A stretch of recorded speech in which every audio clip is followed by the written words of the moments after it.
So going to make sure your finances are fabulous with £60,000 in tax-free cash. For a chance to win, text GOLD to 63225. One entry costs £2.50 plus one standard network rate message. Or text BONUS to 63225. 5 entries cost £5 plus one standard network rate message. Go to gbnews.com/win. Entries start at £2.50. Call 0903 686 3232. Calls cost £2.50 plus your network access charge. Or post your name and number to GB22 PO Box 8690 Derby DE1 9TT. UK only. Entrance must be 18 or over. Lines close at 4 p.m. on the 21st of August. This is a network giveaway. Entries will be pooled. Please check the closing time if listening or watching on demand. Good luck. Bold. They are under no illusion. Brave. Are you a human trafficker? Boundless. I've had enough of the nonsense, and I'm not afraid to say it. Don't get this on the BBC. Every weeknight, I tear through the headlines. The smell of gasoline. Should we be worried about it? From Westminster madness to cultural war chaos. What I'm going to do now is they are throwing things out the car as we speak. Get ready, Britain. Here we go. Patrick Christie's tonight, weeknights from 9 p.m. only on GB News, Britain's news channel. Hi, I'm Michelle Dewberry, and my show is your opportunity to cut through all the noise and dive in headfirst to some robust debates. Ideas clash. Situation, No, because the failure is you're deliberately avoiding my point. Nothing's held back. And if you think this is the end of it, wait for more. And we do not shy away from the difficult stuff. Sometimes I want to shake people and say, if only you understood. So join me on Jubes & Kerr weeknights at 6 p.m. only on GB News, Britain's news channel. From the school run to the home run, watch a new show for all of Britain. So he can say whatever he wants. A straight-talking show where all voices are heard. And, you know, when are we going to stop talking about smashing the gangs and actually do it? With the stories that matter from every part of our country. There's a bit of a crash landing there for your Chancellor. Bold, fearless and standing up for you. That's me, Martin Dordme, 3 p.m. till 6 p.m, weekdays, here only on GB News. The People's Channel, Britain's news channel. I've been in Westminster for a long time, but I know that though power may be here, its effect on people's lives is across the whole of the country. We may be where rules are made, but it's where they're implemented that matters. Join me, Jacob Rees-Mogg, for forthright and frank discussion on where Britain has come from, where it's going, and where it will end up. That's State of the Nation, Monday to Thursday, 8 to 9 o'clock. Vox Populi, Vox Dei. All too often, people will be sitting at home watching a press conference live, and they'll hear loads of questions being asked, and they'll be thinking, that's not my question, that's not my concern. We don't care whose feathers we ruffle. We ask the questions that you want answering. You're all standing on the street protesting and want to have an open discussion.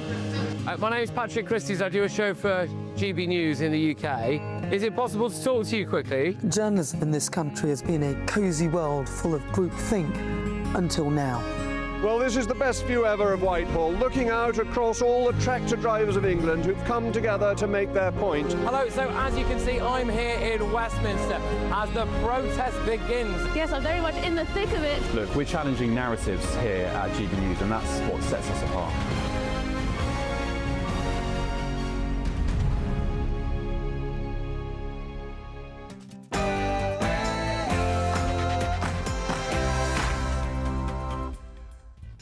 It's Saturday night, and this is the Saturday 5, the UK's biggest Saturday night TV show. I'm Darren Grimes, along with Will Kingston, Dr. Renee, Trey Lowe and Kai Wilshaw. Tonight on the show... Vague, vacuous vibes. Welcome to the Burnham era.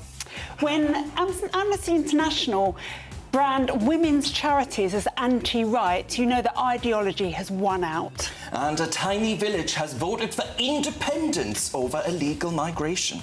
And justice should always fit the crime, not the passport. And the British right are enabling neo-Nazis. Oh, dear God. It's 6 p.m. and this is the Saturday 5.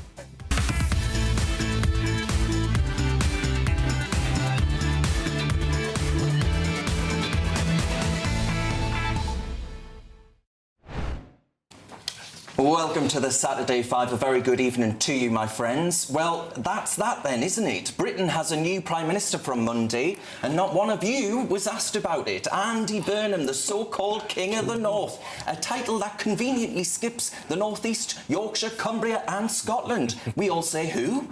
The man who took the buses back into public ownership and painted them yellow at a cost of hundreds of millions of pounds.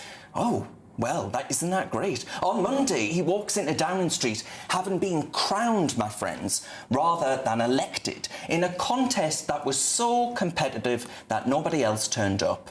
A party of over 400 MPs had to force a by-election and a mayoral election to find one of them that was worth promoting. 7th Prime Minister in a decade. We get through them in this decade faster than a working men's club gets through pint pots on a Saturday night. They used to write these names in the history books. Nowadays, the who's who really is a who? Who the hell is this one now? And how did he manage it? Well, a seat was vacated for him in Makerfield, an old Labour heartland, by a friend who was suddenly seized by an urge to spend more time with his family. That's funny how it works. Burnham then strolls in, wins the by-election, and days later, Keir Starmer has a burning desire to resign. It's absolutely astonishing. You'd almost think the whole thing had been arranged over a flat white in a Manchester hotel lobby. He'll tell us that he'll give the country its hope back, which is very generous given whose lot walked off with it in the first place.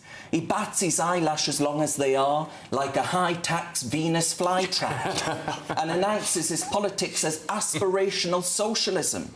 Aspirational, presumably, my friends, because it's still aspiring to work anywhere it's ever been tried. And in his parliamentary photograph, you could see him. He's got his hands in his pockets, his own hands in his pockets. I say enjoy it, my friends. Enjoy that. Savour the moment. It's the first and last time you'll ever see a socialist with his hands anywhere near his own pockets. But, my friends, I'm not doing this on my own. As ever, joining me is the old gang. Dr. Renee and Kai have gotten back from their holiday together. Oh, yeah. Kingston joins me, an Australian and therefore a man from a country that once got through so many prime ministers so quickly they had to keep the plaques on with Velcro. He'll be right at home dissecting tonight's topics. Dr. Renee, a proper doctor, which is handy because we're about to be governed by a former health secretary and somebody needs to tell us whether the patient is stable, sedated or simply sick to the back teeth of being lied to and taxed for the pleasure. The latter. Yeah.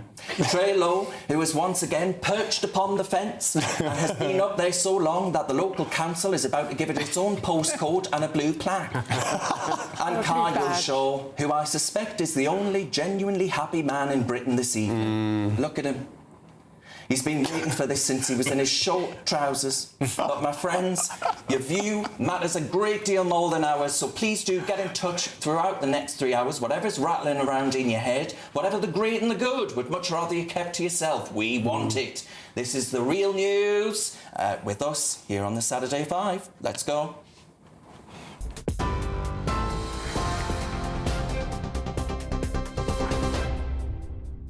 Good evening. Your top stories from the GB newsroom with me, Bethany Elsey, at 6:04. It's reported Andy Burnham will announce support for new oil and gas drilling in the North Sea when he becomes Prime Minister on Monday. It's part of a series of measures focused on the cost of living, including taking water and energy companies under public control and a new council house building programme.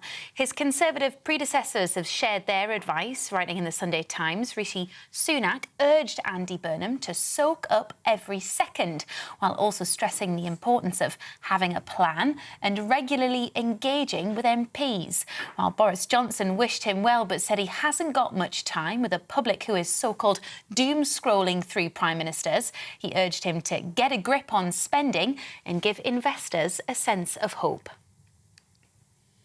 Iran has launched another wave of attacks on Gulf states, it says, after a 7th consecutive night of US strikes on Iranian military targets.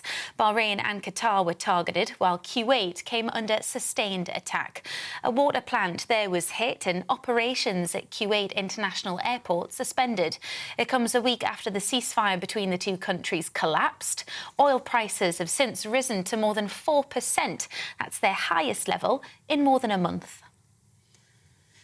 More than 5,500 homes across Tunbridge Wells are facing water disruption due to a technical issue at a treatment works. Residents across Kent and Sussex have experienced several water supply failures in recent months, with South East Water being ordered to spend more than £30 million on improvements by the regulator Ofwat for letting its customers down. The White House has defended the Argentinian football team's right to free speech after they waved a political banner after beating England in the World Cup semi-final. It claimed the Falkland Islands belong to Argentina. The team faced potential disciplinary action from FIFA following the incident. Meanwhile, Donald Trump has criticised England manager Thomas Tuchel after the Three Lions defeat, questioning why Harry Kane was played defensively. Harry, who's been fantastic. I think they perhaps made a mistake when they made him a defensive player. What do I know about soccer? They took the league and they took their best player and then put him on defense. Then somehow, we got to be a little offensive, right? But no, I'm not going to call it. Look, what do I know about coaching? But that was a little... England face France in the third-place playoff tonight. Kick-off is at 10 p.m, while Argentina plays Spain in the World Cup final tomorrow at 8. And 28-year-old Josh Kerr set a world record for the fastest mile at the London Diamond League. The Olympic 1,500-metre silver medalist and 2023 world champion finished at 3 minutes and 42.66 seconds, smashing the 27-year-old record by nearly half a second. Those are your latest headlines. I'll be back with more at 7. You can now watch GB News live across the United States of America and the world on Truth Plus. Scan the QR code to find out more, or visit gbnews.com/truth.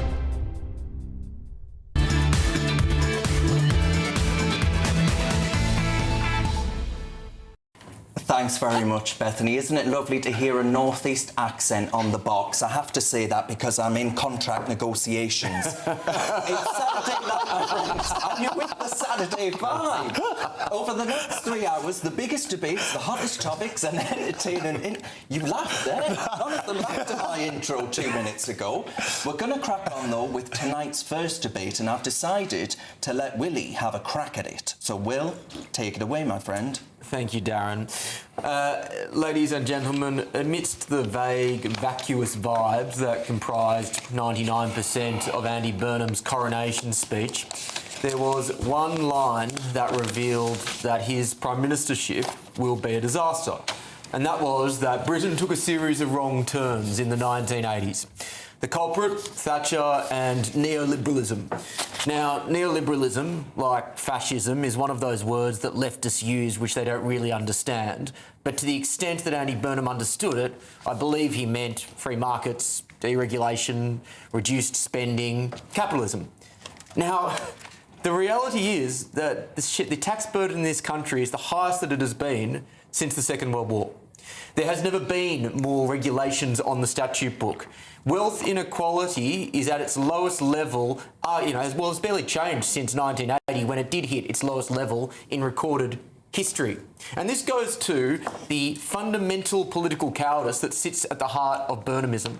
And that is that everything from the fluttering eyelashes to the black T-shirt to the attacks on neoliberalism to the obsession with devolution are all merely diversions from the real problems facing this country. And they're diversions because he doesn't have the guts to stand up to the Labor backbench and to the Labor membership who continue to misdiagnose the bills of this country. The reality is that what this country needs, in a word, is less. It needs less regulation. It needs less taxes. It needs less spending. It needs less immigration. But the Labor Party is hardwired for more. It's hardwired for more of all of those things. But until the Labor Party comes to grips with that, the country's ills are going to get worse and worse. What you're going to see from Burnhamism is feel-good vibes that mask a deep political cowardice that will only drag this country deeper and deeper into the quagmire. Well, I couldn't agree more. I wasn't expecting you to end there, so you can see my surprise. But Ultimately, I think we're on a hiding to nothing here, right? There has been a slight bounce in the polls of that I will accept, right? Burnham has had a Burnham bounce, but there's very quickly going to be a Burnham nosedive when the public realise it's the same you-know-what with a different you-know-what. The audience at home can interpret and fill in the gaps. Ultimately, the promise of change is a lie.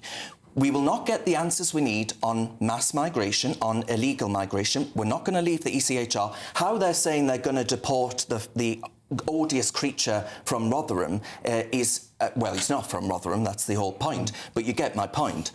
It's not going to happen without leaving the ECHR. On the issues of energy, he wants to reindustrialise Britain. How are you going to do that with a net zero commitment in law, in statute? Well, and can I just add on that, by the way, because Bethany reported on the fact that he may reverse on North Sea oil and gas. From what I'm hearing, this is all basically a fudge, and that he's not going to offer new drilling licence for the North Sea. It's basically going to be some sort of repackage of what is currently there. Which is what the Tories did. And it's not nearly enough. The thing is, though, everything you say is absolutely right, but the other thing is it's all going to cost so much money, and we are so close now to having to go to the IMF, which will crash the markets, crash the pound, and it will be absolutely dire for every household in the country. And unlike the 70s, the IMF doesn't have the money to bail us out. No, and I don't want that to happen. I don't want that to happen. But Renee, my question is, because I know what hardship it would give to people up and down the country, but is that what's needed for people to actually wake up and realise that we are not the rich country that the politicians keep telling us that we are? You see, I would argue that we are that rich country and we have ample tax intake, but what we have is a massive, bloated whale of a state that we don't need, and we need to pare it right back. Government needs to supply infrastructure, education, healthcare, and let everybody else run their own lives. So, Trey, I mean, on Will's point, right, this Labour government have decided, it was just yesterday in the Daily Mail, saying that they're still going to go ahead with giving over 100 million quid to Pakistan in foreign aid, despite the fact they won't take back one of their own who committed some of the worst atrocities imaginable to vulnerable girls. Ultimately, on Renee's point, they are still making stupid decisions with taxpayer money, aren't they? I think, though, it's interesting, Will mentioned neoliberalism, and I'm starting to actually think that is one of the issues. I mean, look at this stat, right? The richest 10% of households own more... I can't believe you framed yourself as right-wing when you started No, but listen, own more than 57% of the nation's wealth. And I think people are starting now to wake up a little bit. Yes, migration is an issue, without a doubt, right? But people are starting to look and think we've got the world's first trillionaire. We've got a lot of billionaires that seem to be interfering with our political system. Sorry, why is that happening? There are a lot of billionaires in this world who seem to be wanting to interfere with political systems. Burnham isn't running to be the leader of the world. Can we talk about this country? I personally wouldn't vote for Burnham. He's not someone I vote for. But I actually welcome the fact that he's redirecting the conversation away from just migration. Because people who can't get on the property ladder, people who are going to be poorer than their parents were, they're waking up and thinking, if we just solve that problem overnight, would we be a wealthier country? Even this 100 million, what you're talking about. I mean, they're wasting way more on things like HS2 and all these other issues, right? So there's lots of real big issues beyond migration. And I think parties like Reform are going to have to start addressing this because people are starting to move beyond that. Going to your first stat, did you also look up how much tax that top 10% who own 10%? Did you look that up? And this, let me say something related to that. Let me just get back into that centre ground, right? There also is a problem with the welfare state. True. Too much is being spent on it. So you do need a leader that's going to look at a couple of things. Yes, migration is important to the people. We can't overlook that. Then we've got to look at the welfare state. We can't keep doing it forever and ever. But thirdly, we have to look at the issue of inequality. Wealth inequality is going through the roof. Asset prices are going through the roof. And I say that as a landlord. So people like me who start... Because that's just wrong. How is it wrong? What have I said that's wrong? Factually, it's wrong. How is it wrong? Wealth inequality has barely changed in this country since it hit historic lows in 1980. It's barely changed in 40 years. But the wealth... It's wrong on the facts. But the wealth gaps, Will. Based on facts. Do your research, mate. It's wrong. Do you know how much a home was in the 80s relative to your income? That's not wealth inequality. That's property prices. They're different things. It's about people's money in their pocket. Forget these fancy words. Your ordinary person, That's young disposable people, income. have Again, no that's not future. wealth But inequality. it's all still related. We're talking about the richest 10% are concentrating the wealth. Trey, and there has to be something. hang on, about Trey. that. Are you happy then for a wealth tax to be brought in that makes you lose your property portfolio? To part with some part of it, yes. And I didn't used to think that before, I'll be honest. How much? Look, listen, we already have to pay 40%. Why don't you give it up? We're already to paying HMRC? 40% inheritance tax. We'll And put the link on screen, Trey. On screen right now, the link to HMRC where you can donate voluntarily your entire real estate. So look, listen, we are already going to be paying 40%. I used to be against that in principle. I'm not anymore because something does need to be done. The richest people in society does need to give back. But I think the way that money is spent, Taxes I mean, we know there are percentage, lots of multinational Now companies people are that are paying not paying record their levels of fair tax. share of taxes. Come Record on. levels They've of got tax. very clever structures where part of it is in Ireland, part of it is Yeah, in I think Holland. the Come on. Amazons of the world do need to pay back because they're also destroying our high street, our There you jobs go. and everything else. So I do Trey, just quickly, the top 1% of income tax payers in this country contribute 28 to 29% of all income tax. The top 10% of all income tax payers pay about 60%. But to say they're not paying their fair share is nonsense. Will, what are the average rates of tax paid? They're much lower than your average person who clocks in every single day, wakes up and goes to work. It is, yeah. Yes, exactly, because they avoid that tax. But they still pay more, Kai. Yeah, because they have more, Renee. And Trey has a point here. Trey has a point here. People are waking up to the fact that wealth inequality may have stagnated, may have been in a flat line, but wealth gaps have vastly widened now. So you're looking at a world where people, as Trey said, we have our first trillionaire, we have 157 billionaires here in the UK who hold 670 billion pounds of wealth, whereas in 1989 there were 15 of them who held 27 billion. It's runaway capitalism. Attitudinal change from people. So when I was in my early 20s and I had a mortgage and a child, and I've told you this story before where I lived on apples and yoghurt for you because my mortgage rate went up. I didn't expect to have any disposable income. I just expected to be able to pay those things. I don't think we have that attitude now, and we expect more, and therefore we then look back to the welfare state to say, well, hang on a minute, where's my mobile phone? Where's enough money that I'm earning that I can buy this holiday? True, they are changing. we all agree that's... I do agree with Dr. Renner. I think that's why I say at the top and at the bottom in terms of wealth, attitudes do need to change. My parents certainly didn't need what I need. My God, I go crazy if I don't go on holiday once a year. My parents didn't take us away for my entire lifetime. All right, shall we get back to what Andy Burnham's actually said? Because Will quoted his speech, but he clearly hasn't watched it.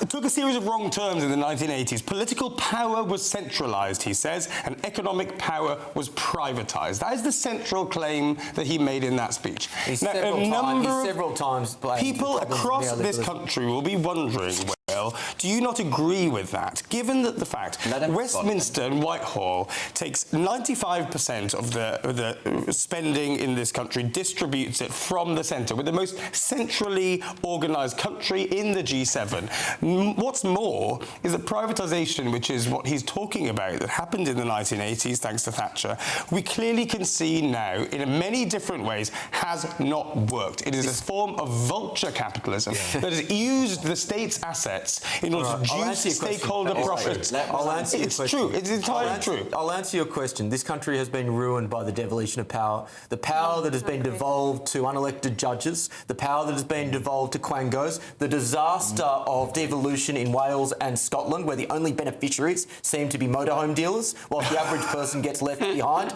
Devolution of power is the fundamental problem. And to the extent that it may work, it still isn't the key concern. The key concern is economic growth and immigration. We'll have to leave that there. We'll come back to it after the break. But my friends, I tell you what, I imagine many of you know what it was like in the 1970s, and going back to that time, well, many of you will agree it wasn't great. But something that is great is the Great British Giveaway. And now we've got your chance to win £60,000 in tax-free cash and a real gold bar worth over £5,000. Here's all the details that you need to enter. What would you do with £60,000 cash? What would you do with a real gold bar? Well, both have to be won in our Golden Summer celebration. First, there's £60,000 in tax-free cash to bolster your bank account this year. You can spend it on treats, splash out on the family, or just save it for a rainy day. It's entirely up to you. Plus, we'll also give you a fine gold bar worth over £5,000. That's genuine gold that you could gift to a loved one or just lock up in your own personal vault. The gold and the cash really could be yours. For a chance to win £60,000 in tax-free cash and a real gold bar, text GOLD to 63225. One entry costs £2.50 plus one standard network rate message, or text BONUS to 63225. 5 entries cost £5 plus one standard network rate message. Go to gbnews.com/win. Entry starts at £2.50. Call 0903 686 3232. Calls cost £2.50 plus your network access charge, or post your name and number to GB22 PO Box 8690 Derby DE1 9TT. UK only. Entrance must be 18 or over. Lines close at 4 p.m. on the 21st of August. This is a network giveaway. Entries will be pooled. Please check the closing time if listening or watching on demand. Good luck. After the break, I'm going to be taking you to a part of the United Kingdom that's newly independent. Find out why. You're with the Saturday 5. We're live on GB News.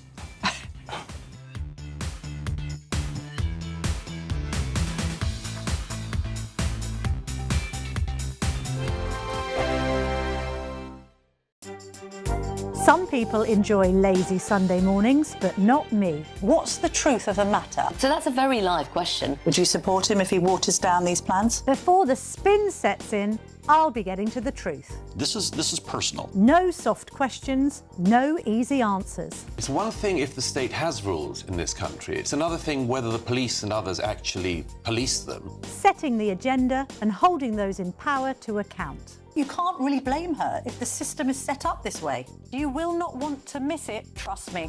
The Camilla Tominey Show, Sundays from 9:30, only on GB News.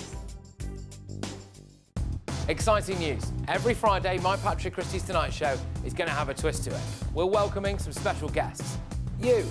That's right, on Fridays I'm going to be doing my show in front of a live studio audience, because this show is about you and what you have to say. It's going to be the same big debates, same big topics, same big opinions, but every Friday night at 9 p.m. you are invited to come on down to Patrick Christie's Tonight to be a part of the action. Only on GB News, the People's Channel, Britain's news channel. At GB News, we love to hear from you, our loyal community. So drop us a line at gbnews.com/yoursay. There you can talk to each other and also to the presenters live on air. gbnews.com/yoursay, because GB News is your channel, Britain's news channel. Here at GB News, we made a promise to tell your stories. And on the 6th of August, we're marking 5 years of doing exactly that. Celebrate with us by having your say. Join in the debates live on TV and radio. And meeting your favourite presenters across the country, from Leeds to Aberdeen, from Belfast to Barry Island. Plus, join me in Essex for our biggest live show of the year. Scan the QR code or visit gbnews.com/celebrate. Terms and conditions apply. Welcome to Free Speech Nation with me, Josh Howard. This is the show where each week we see what's happening in the world of culture, current affairs and politics. First we'll say, welcome to the UK. Oh, thank you. And we're not afraid to use our free speech so that you can use yours. It's not controversial in the slightest to anyone who hasn't lost their mind. Free Speech Nation, Sunday nights at 7 p.m. Only on GB News, the People's Channel, Britain's news channel.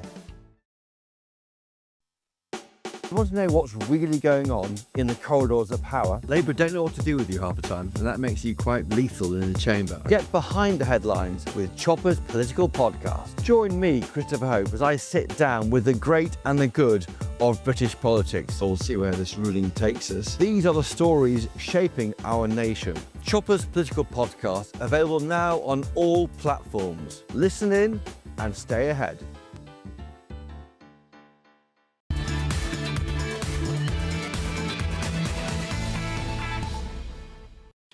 Welcome back to the Saturday 5. I've just clocked on the old interwebs. that in The Independent it says Andy Burnham is set to increase international aid spending to 0.7% of GDP.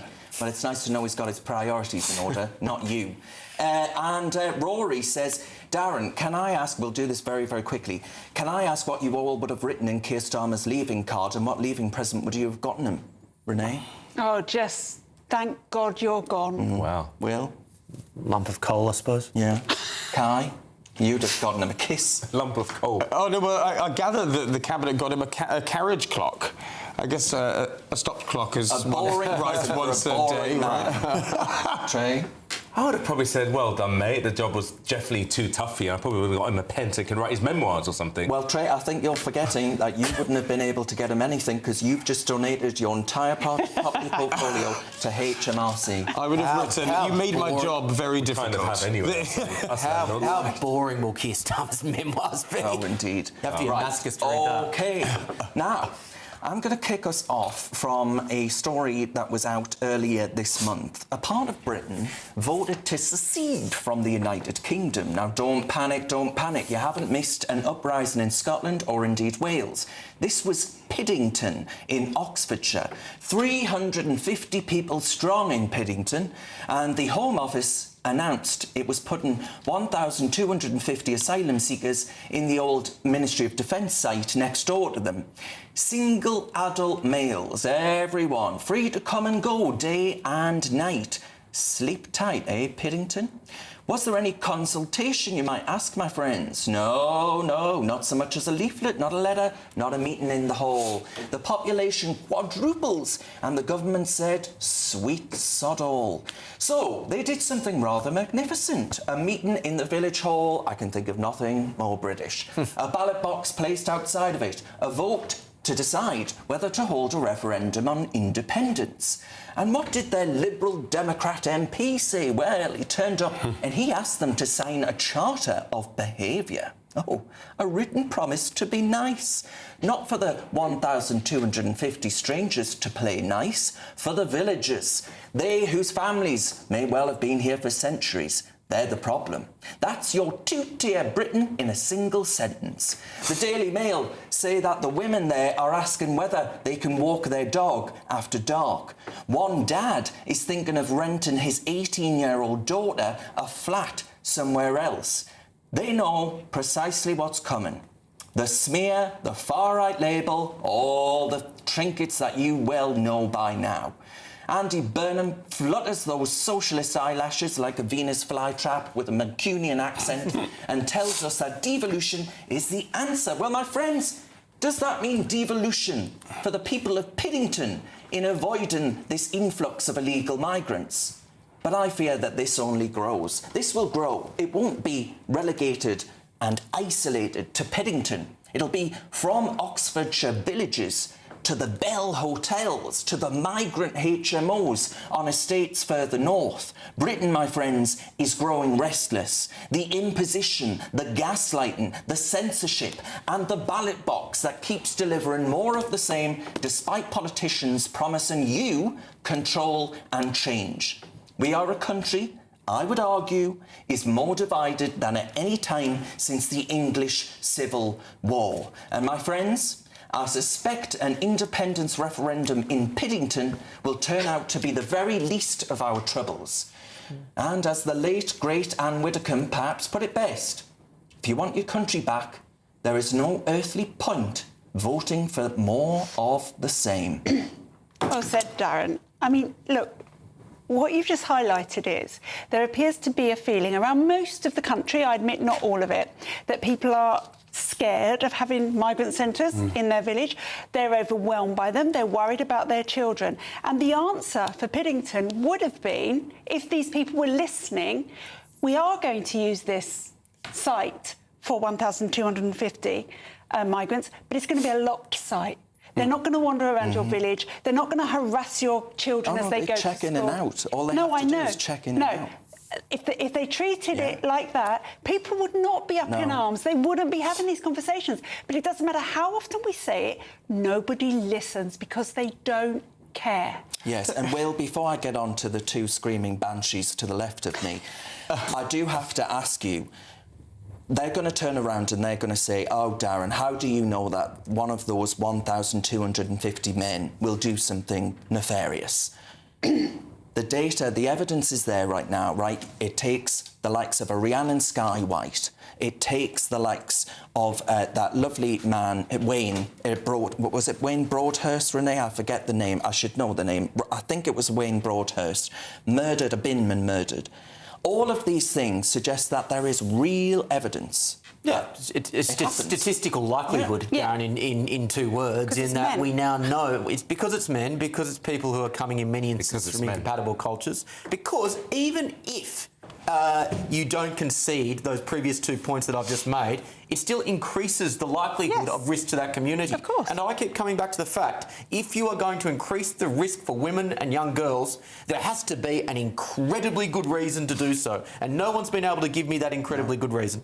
So, Kai, come on then, why are the people of Piddington swivel-eyed fascists who ought to, well, relegate themselves to independence and live a solitary, isolated life? And be nice. But that's not at all what I'm going to say. You know that. That's also not what Burnham has said. You're putting words in his mouth earlier in your monologue. I didn't mention that, Burnham, did I? yes, you did.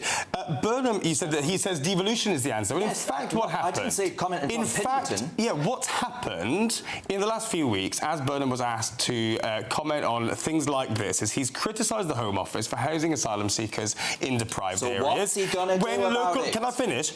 When local authorities aren't consulted, the Home Office does what it likes. He called for a reform of Home Office contracts. He said he agreed with Farage on that. But what lots of this shows, Darren, is that you lot on the British right are in cloud cuckoo land. You're just not serious because you can't make your minds up about what you want. You said close the asylum hotels. Take it to court. Take it to court if you want to. The asylum hotels are now closing down at a shocking rate. 31,000 people in asylum hotels in December. How many now? 20,000. 400 hotels down to 185. It does matter because and they're scaling up detention centres. They're scaling up the use of army barracks. Yes, that can be done better, but yet you're still not happy.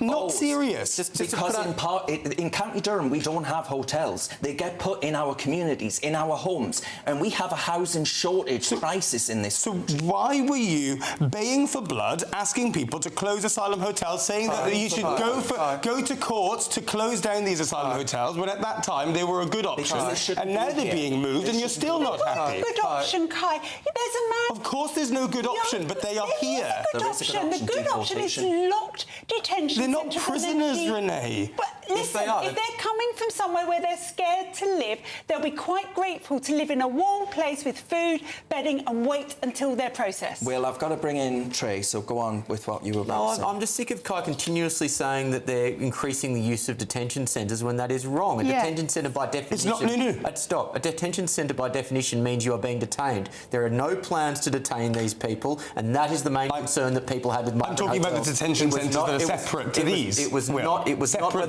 was not whether or not a particular migrant had a chocolate on their pillow. The problem is that they were still going to be a risk to the community. That doesn't change whether it's a hotel or an HMO or being put anywhere else in the community. Very well said. Trey, you must agree with the Liberal Democrat MP, as a Liberal Democrat yourself, who said that the residents need to sign a behaviour order to... So from what I can see, I don't know if we're talking about the same MP, but it's Callum Miller, was it not, right? Who is the local MP. I don't know his name, they're all non-entities. Who's actually been against the idea, and he's looking for cross-party support with this, which does make sense, because people do need to come together to deal with what is clearly a national issue. They all come together against us. So I disagree with you that the Lib Dems will just be like, right, open doors, and how dare you guys say anything about it. I think they're doing the most sensible thing is, how can we get together and actually have dialogue about it and do the best thing? What's the Lib Dem policy on migration?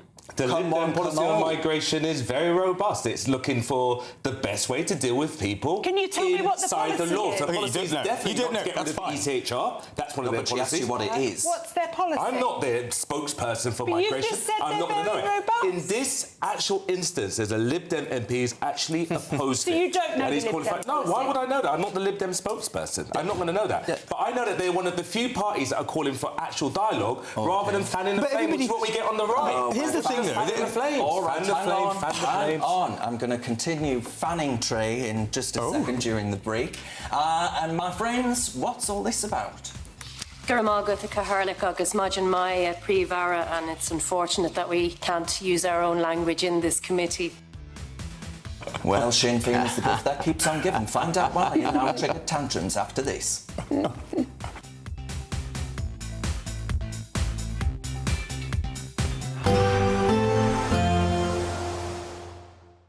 Ready to soak up that holiday sunshine? Won't we need some cover? No worries, all sorted. All Clear Travel Insurance sponsors GB News Travel Destinations Forecast. Lots of sunshine around the Mediterranean through this weekend and beyond. Still very hot in Croatia and Italy, but temperatures here into next week just dipping off a little bit. Hot and sunny too for most of Greece and Turkey. The small chance of 1 or 2 isolated heavy showers across the far northeast of Italy. Most of Iberia also dry and sunny. Here too, temperatures just dipping a little bit. Sunny spells across the Canaries. Lots more sunshine to come into next week, but particularly for Rome and Dubrovnik, those temperatures just dipping. All Clear Travel Insurance sponsors GB News Travel Destinations Forecast. Hello there, good evening. Welcome to your GB News weather update from the Met Office. As we head into Sunday, lots more sunshine to come, feeling a little warmer in places compared to today and still staying very dry. That's all thanks to high pressure sat to the west of us, stopping any weather fronts or any rain coming through. If we follow these winds round, there is a northerly wind upon us, which is making things feel that little bit cooler.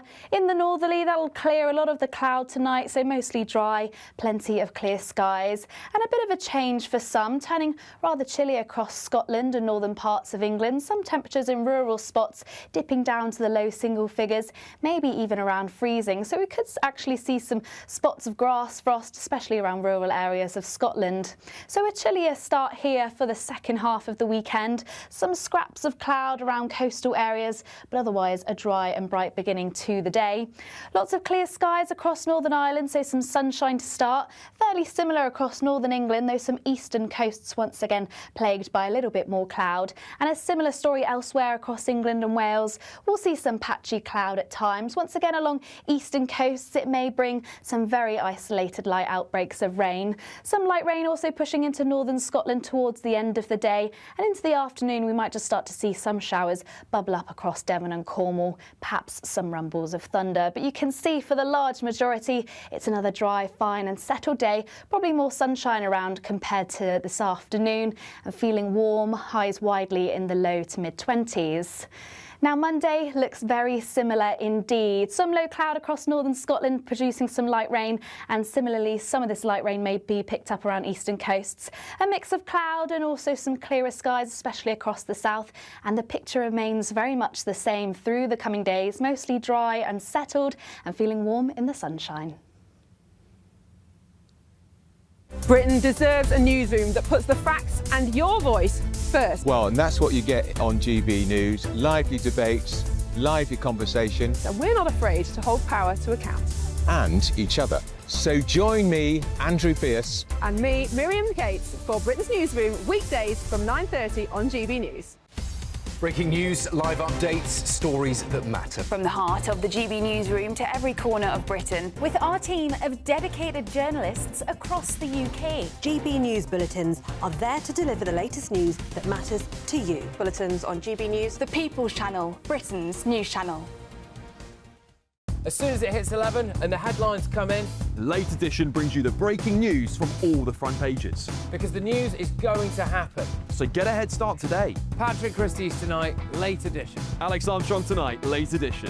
From 11 o'clock every night. Only on GB News, the People's Channel, Britain's news channel. GB loyalty points are here. They're our way of saying thank you for spending time with GB News. Through commenting on your say, voting in You Decide polls and shaping the debate, you can earn GB loyalty points. Unlock rewards, reach milestones and climb leaderboards. Don't just watch our programmes, come and be part of them. Get started by scanning the QR code or go to gbnews.com/loyalty points.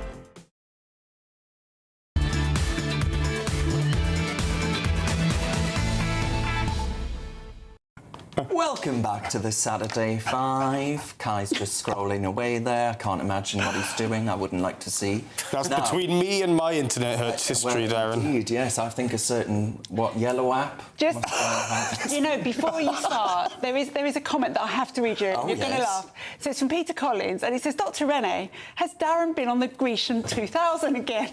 And after our conversation in the production meeting, I thought that was quite funny. It is, yes. I think you should go blonde, Darren, actually, myself. Well, just to fill in our production meeting, we talked about men using, what's it called? Just for men. I have that. I have it on my bed. I genuinely have not dyed my hair. There's nothing wrong with dyeing your hair. But I would yes, exactly. I would tell you. I have it wrong with it. Anyway, Aaron said, I would like to ask the 5, with Kai's introduction, does everyone else agree that if Kai was further to the left, he'd fall off his chair? Not like he's I tipping think over. Trey's want to see it. I think Trey's almost more left than No, I'm definitely not. All right, I'm not. He's just Kai's not a he's real just a FD. bit. Thank you. Right, now, though, it's time for our triggered tantrums. Will, what have you got for us? Oh, this is delicious, Darren. This is absolutely exciting. We'll be the judge of that. I saw this on Tuesday and I immediately bags it for this week because it encapsulates everything that is so funny about the loony virtue signalling left. This was at a particular summit where we had a Sinn Féin politician who had a particular concern which was promptly addressed. Let's have a look. Garamágat a Caharlic agus Majin Mai Privara, and it's unfortunate that we can't use our own language in this committee. I'm confused. Well, that is confusing because we didn't have the punchline there, which was edited out. That's the best part. Allow me to continue that, and that is that the moderator at that particular event has then said, you can use your own language. They had a particular Gaelic interpreter there, and then the woman has said, oh, we can. Oh, I wasn't aware. Well, I wasn't prepared for this, so I'll have to go on in English. So she doesn't speak She doesn't her own speak it. Yeah, it was so good, and obviously speak Gaelic. I've seen this happen so many times. The Welsh, I know you can. I know you can. Hang on. Go finish in the your Welsh point. Parliament, you know, they bleat on about how we all need to make sure that they speak Welsh, and the majority of them do not speak Welsh. Well, what do you mean? That they can't? The parliamentarians. Or that they just don't? They can't. Because the majority, for instance, the Carroll government, Plaid Cymru, I would wager you that almost every single one of them does and can. Well, I'd like to do a test with every single one of them. Anyway, go on. Kai, what have you got? Oh, Donald Trump, the gift that keeps on giving. Let's take a look at this video. It's hilarious. Welcome everybody to the Rose Garden. And I love grass, but you know, the White House was built on a wetland, and the grass was always very wet. So we've redone it. We built the Presidential Walk of Fame. We've redone the path. All the stone was broken. It was in terrible shape. Do you think he walked in the office and said, I don't like the shape of the columns? I don't think so, Biden. And the biggest thing that we're doing is we're building a ballroom with... It goes on and on and on. It's, of course, not the craziest thing that Donald Trump has done this week. He's brought right back up to re-dredged all those ridiculous claims and debunked claims about the 2020 election being rigged because he's scared he's going to lose the midterms. Well, hang on. And the Hunter Biden laptop story was actually credible. What? Well, and that swung the election, did it? No, I'm not saying that, but it was credible. You just said it's all a conspiracy theory. I'm not sure. Well, it is, and also most of the declassified documents that he published to great fanfare after his speech show that what happened much more was Russia trying to rig the election in his favour, not China trying to rig the election in Joe Biden's favour. Yeah, you said the same thing about Brexit, which was a load of bull. I never said anything about Brexit. Anyway, I wasn't on this channel, Darren, was I? Can I just tell Kai that it's actually 33 to 45% of the members of the Senate speak Welsh? Well... Yeah, I never said that. You said the majority. Of the Plaid Cymru government. That's exactly what I said. I said that intentionally, Dr. Renee. Whilst you guys are having your tantrum right here, I want to talk about my own tantrum. There's plenty of reform MSs who I'm sure don't speak much Welsh. Stop for a moment. Yeah, exactly. It's a debate show. OK, back. So my tantrum this week is the talented Chris Atkins posing as Patriot News and find out the right, because I don't want to call him far right like he does, but the right are not that in favour of freedom of speech. Let's take a look. This is Patriot News, where ignorance is bliss. Do you think we should look at relaxing gun control? Yes, because we need defence. No, I quite agree. It's not like an ex-MP just got shot. Are you worried about our culture and values being corrupted by all these foreigners coming in? Well, absolutely. They shouldn't come. They shouldn't be allowed to come. And if they're like a foreign crypto billionaire, that's okay, isn't it? That's different. Oh, I was so excited to see the Matt Goodwin. Oh, well, you know where that went. That was just absolutely hilarious. And Will sometimes thinks the right doesn't provide such entertaining little boxes, but they clearly do. Renee, what have you got coming up after the break? So this week, that really, lovely charity, Amnesty International, made a list of women's charities that only accept women as anti-rights charities and will defund them. Oh, I look forward to that.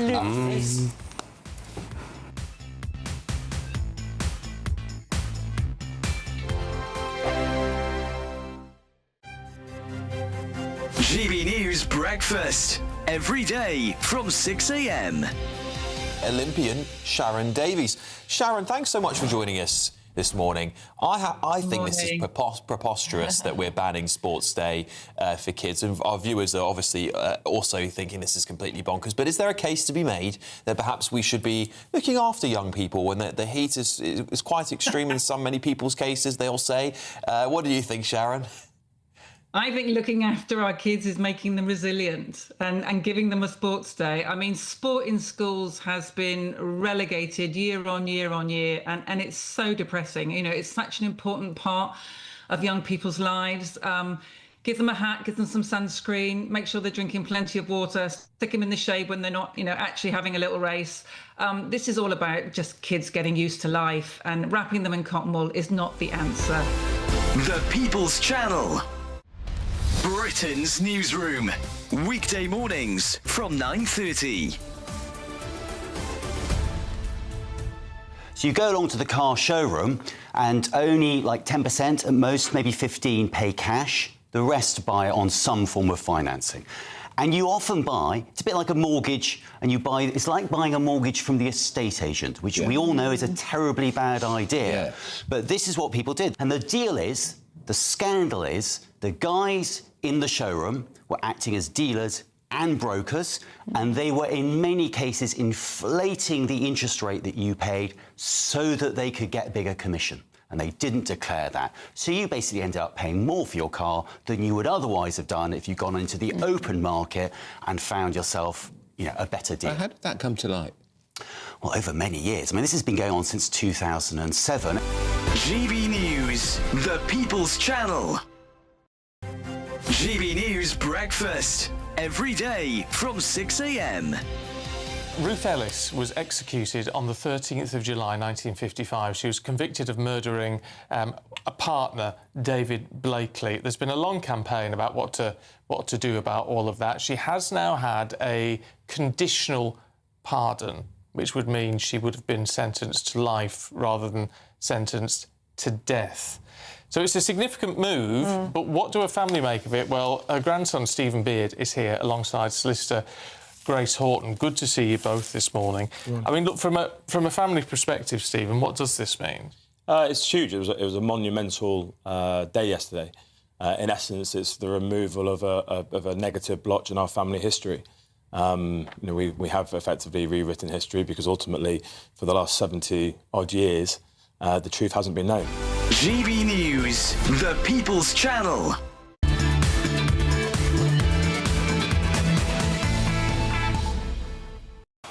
A very warm welcome back to the Saturday 5. I've just caught Dr. Renee clobbering Trey with a heel. Have you got heels on, Renee? Or am I making got no that up? shoes on. No shoes on right now. She hasn't. She's got baby. You're going to have people in flutters, Renee. Parallel universe there. You're going to get some very weird comments now, aren't you? Anyway, moving swiftly on, thank you so much for all of your messages on gbnews.com/your say. Please do keep them up. Now, though, it's time for our next debate, and Dr. Renee is going to take it away. I am indeed. So why does it seem that there is growing hostility and sometimes violent rhetoric aimed just at women from some activists in the trans community? Just this week, for example, we've seen Amnesty International, backed up by the usual trans activists, organisations and enablers, brand J.K. Rowling, yet again, if only she cared, branding her health centre as anti-rights. That's right, an organisation which should be supporting supporting women and human rights seems to be against women, apparently, if you believe Amnesty International. But it's not just Amnesty, is it? It's a growing trend. Look at what's happening. Labour MP Rosie Duffield has received credible death threats, rape threats and doxing against her and her family. Let Women Speak events are regularly met with violent protests, often requiring police protection to let women speak. Sex Matters has documented repeated threats of rape, violence and death against its senior team. And then there are the cases of male prisoners who identify as women. Karen White, convicted of rape and sexual assault, including against female inmates. Isla Bryson, convicted of raping 2 women. Lexi Rose Crawford, convicted of rape. Alexander Stewart, convicted of sexually assaulting a female inmate. Jessica Winfield, serving a life sentence for raping 2 girls. Kaylee Woods, convicted of offences including the torture and murder of a woman, grooming offences, indecent images and assaults against women and girls. The list could go on and on. So we don't need to make it easier for men to harm women by allowing them to put on a dress, come into our spaces and our refuges like the one J.K. Rowling runs, or funds definitely, which were designed to protect us from men. Well, Kai, come on. You've got to stand up for the rights of men to enter female spaces. Look, I think violence and attacks against anyone, regardless of their beliefs, I don't think any of that is acceptable. But the system is partly working as it should. After the White and Winfield cases that you cited there, the policy was tightened so that people with sex offence histories can't be in the women's prison estate. The Bryson case, Scotland changed the rules after that. And lots of the prison cases, actually, the perpetrators are not just your usual trans people, but sex offenders adopting a trans identity afterwards in order to avoid, to get away with sex offences. That's wrong. No, to get into, to get into a female prison. Yes. But what you're doing here is part of, I'm afraid, a years-long effort to smear Britain's 250,000 trans people as uniquely violent and unstable in order to legitimise undermining their rights and justify sometimes some people's hateful attitudes towards a group who, by and large, you meet trans people, they just want to go about their lives in peace. The idea that trans people are uniquely violent is a myth. I agree with you. Trans people should absolutely be allowed to live however they want, just not in women's spaces. So, that is what I'm defending. Renee, as a doctor, then, let me ask you this question. You recognise gender dysphoria as a genuinely awful thing to have to contend with. I recognise that people have gender dysphoria. Of course I do. I've treated patients with it and will continue to do so.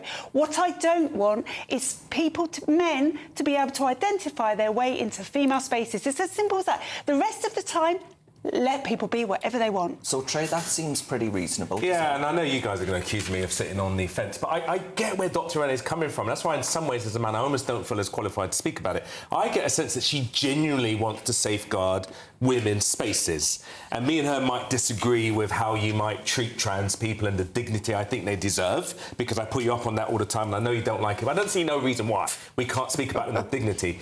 But I recognise basically what you're doing is 2 groups of people, both with rights, that are kind of clashing.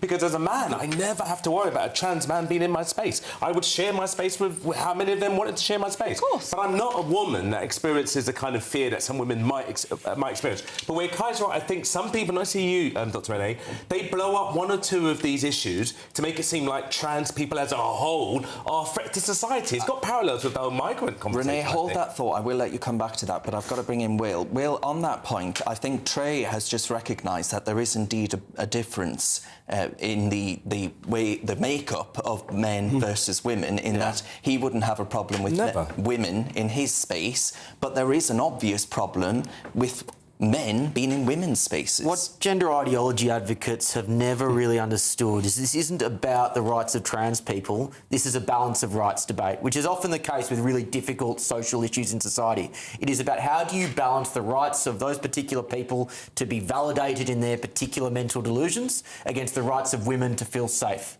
Now, again, you've got to weigh out which one is more important in society, and obviously Dr. Renee is right in saying the latter is more important. Renee, we'll come back to you after the break. Earlier this week, my friends, a spokesperson for Amnesty International said that the list was promptly removed as its language did not reflect the charity's position.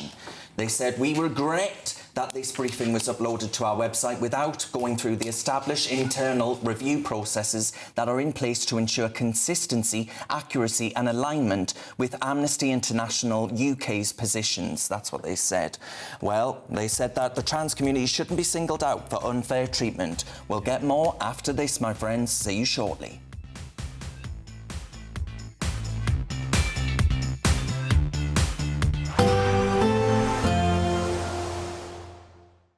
Expect warm spells with the odd rude interruption.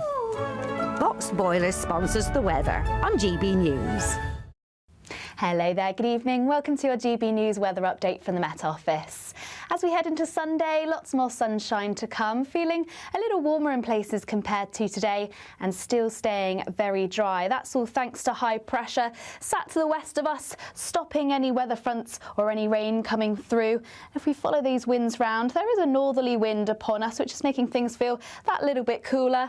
In the northerly, that'll clear a lot of the cloud tonight, so mostly dry, plenty of clear skies. And a bit of a change for some, turning rather chilly across Scotland and northern parts of England. Some temperatures in rural spots dipping down to the low single figures, maybe even around freezing. So we could actually see some spots of grass frost, especially around rural areas of Scotland.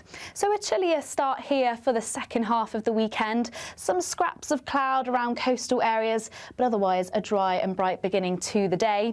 Lots of clear skies across Northern Ireland, so some sunshine to start. Fairly similar across Northern England, though some eastern coasts once again plagued by a little bit more cloud. And a similar story elsewhere across England and Wales. We'll see some patchy cloud at times. Once again along eastern coasts, it may bring some very isolated light outbreaks of rain. Some light rain also pushing into northern Scotland towards the end of the day. And into the afternoon, we might just start to see some showers bubble up across Devon and Cornwall, perhaps some rumbles of thunder. But you can see for the large majority, it's another dry, fine and settled day. Probably more sunshine around compared to this afternoon, and feeling warm, highs widely in the low to mid-20s.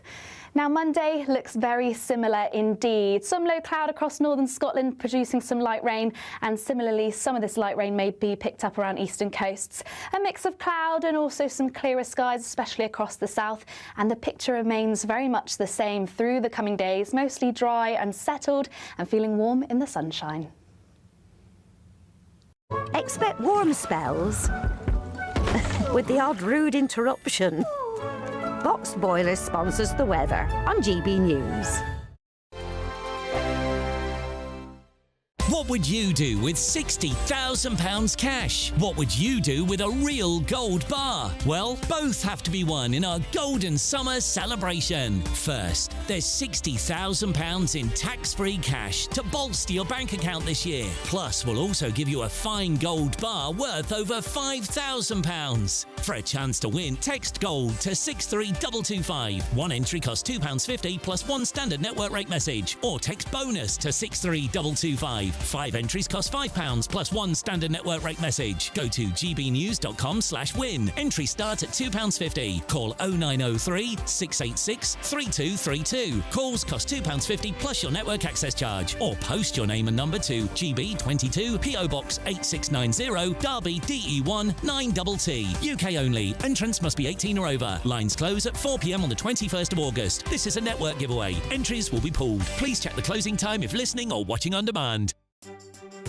Some people enjoy lazy Sunday mornings, but not me. What's the truth of the matter? So that's a very live question. Would you support him if he waters down these plans? Before the spin sets in, I'll be getting to the truth. This is personal. No soft questions, no easy answers. It's one thing if the state has rules in this country. It's another thing whether the police and others actually police them. Setting the agenda and holding those in power to account. You can't really blame her if the system is set up this way. You will not want to miss it, trust me. The Camilla Tominey Show, Sundays from 9:30, only on GB News. Hi, I'm Michelle Dewberry, and my show is your opportunity to cut through all the noise and dive in headfirst to some robust debates. Ideas clash. Situation, No, isn't it? no, Because the failure is you're deliberately avoiding my point. Nothing's held back, And if you think this is the end of it, wait for more. and we do not shy away from the difficult stuff. Sometimes I want to shake people and say, if only you understood. So join me on Jubes & Co. weeknights at 6 p.m. only on GB News, Britain's news channel. Join me, Nana Okoye, for an informative, interactive news programme with a difference. It's fun. No, he didn't say that, Dave. I'm so surprised. I think there's an element of truth to that. Join me from 3 p.m. every weekend, only on GB News, Britain's news channel. Westminster's full of talk, but out here, it's the real world. Am I allowed to talk then? No, that's it. This is where it matters, real people and real lives. That's what politics is all about. In fact, has Trump made a good start? No. Straight answers, no spin, and just a couple of pints. How many fingers have I got up? About 10. So join me for Lee Anderson's Real World every Friday at 7 p.m. only on GB News. The People's Channel, Britain's news channel.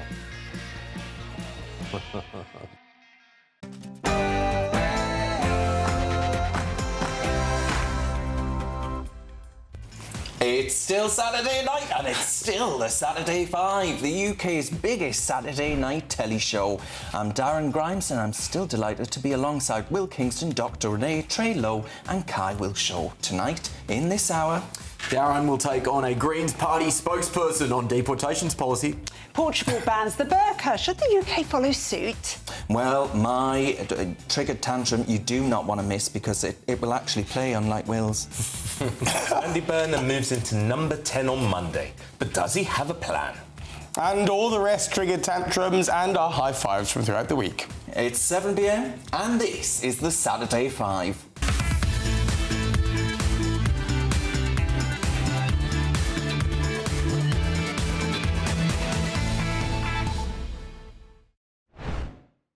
Yes, indeedy. Welcome to the Saturday 5. Just had one question from Happy Hippie, who says, can you ask the team if there is one thing they all agree on?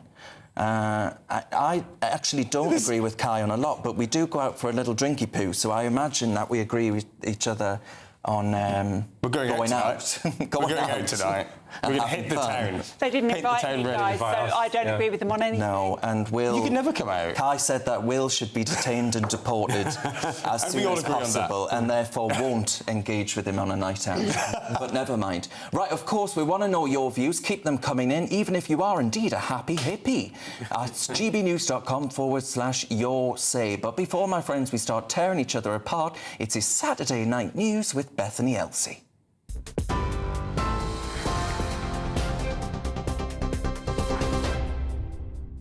Good evening. Your top stories from the GB newsroom. It's reported Andy Burnham will announce support for new oil and gas drilling in the North Sea when he becomes Prime Minister on Monday.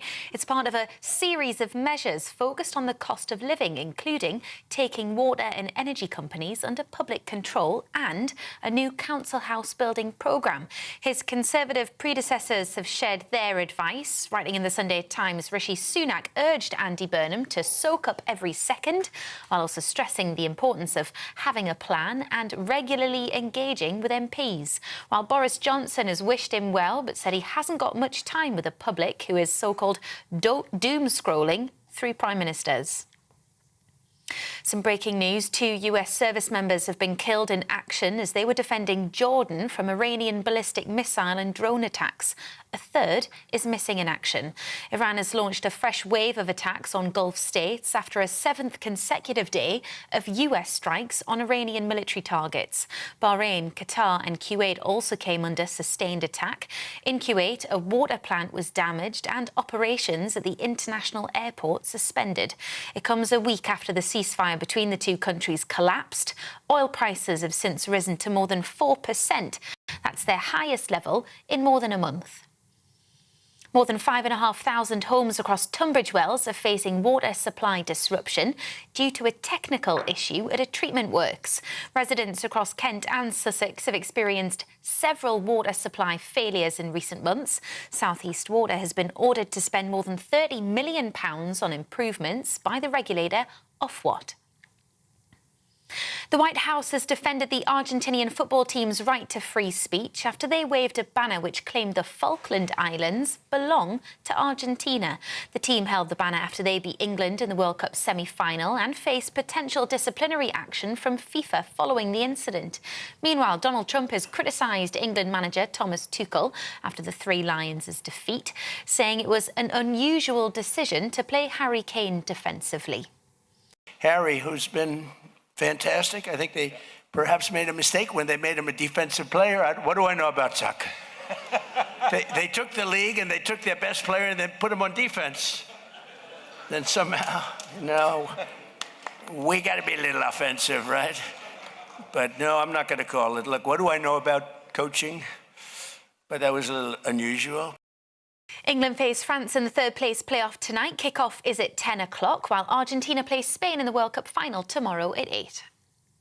And 28-year-old Josh Kerr set a world record for the fastest mile at the London Diamond League. The Olympic 1,500-metre silver medalist and 2023 world champion finished at 3 minutes and 42.66 seconds, smashing the 27-year-old record by nearly half a second.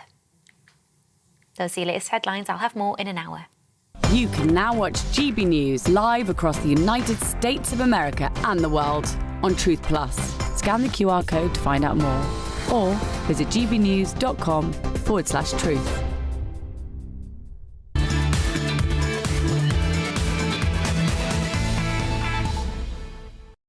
It's Saturday night and you're with the Saturday 5. I'm Darren Grimes and I can promise that you're in for another very lively hour indeed. I do like the top of these hours. There is a northeast bias and I'm here for it. You don't often get that on the telly, do you? Right, OK, I want to read out Happy Hippie again. Happy Hippie is the source of great information tonight. Happy Hippie says, Kai is glowing. I wish he'd tell us why he's so happy. Happy Hippie, I have to tell you this, that it is not that kind of show. It is before 9 p.m, therefore before the watershed. I cannot tell you why he's happy because I would be in severe breach of broadcasting rules and regulations. And I think we're all clear on that. I think so. Yeah, absolutely. Yeah. He's not happy. Damn right. Utter filth. All righto, we're going to get to tonight's main event, which is Trey. Did you just call it the main event? Of course he called me the main event. I must be having an aneurysm. It's an Anchorman situation, I think. That is absolutely an Anchorman situation. Anyway, Trey, take it away. Whatever, guys. Don't be so jealous of my eloquence. Anyway, so this is a serious subject. So justice was done this week.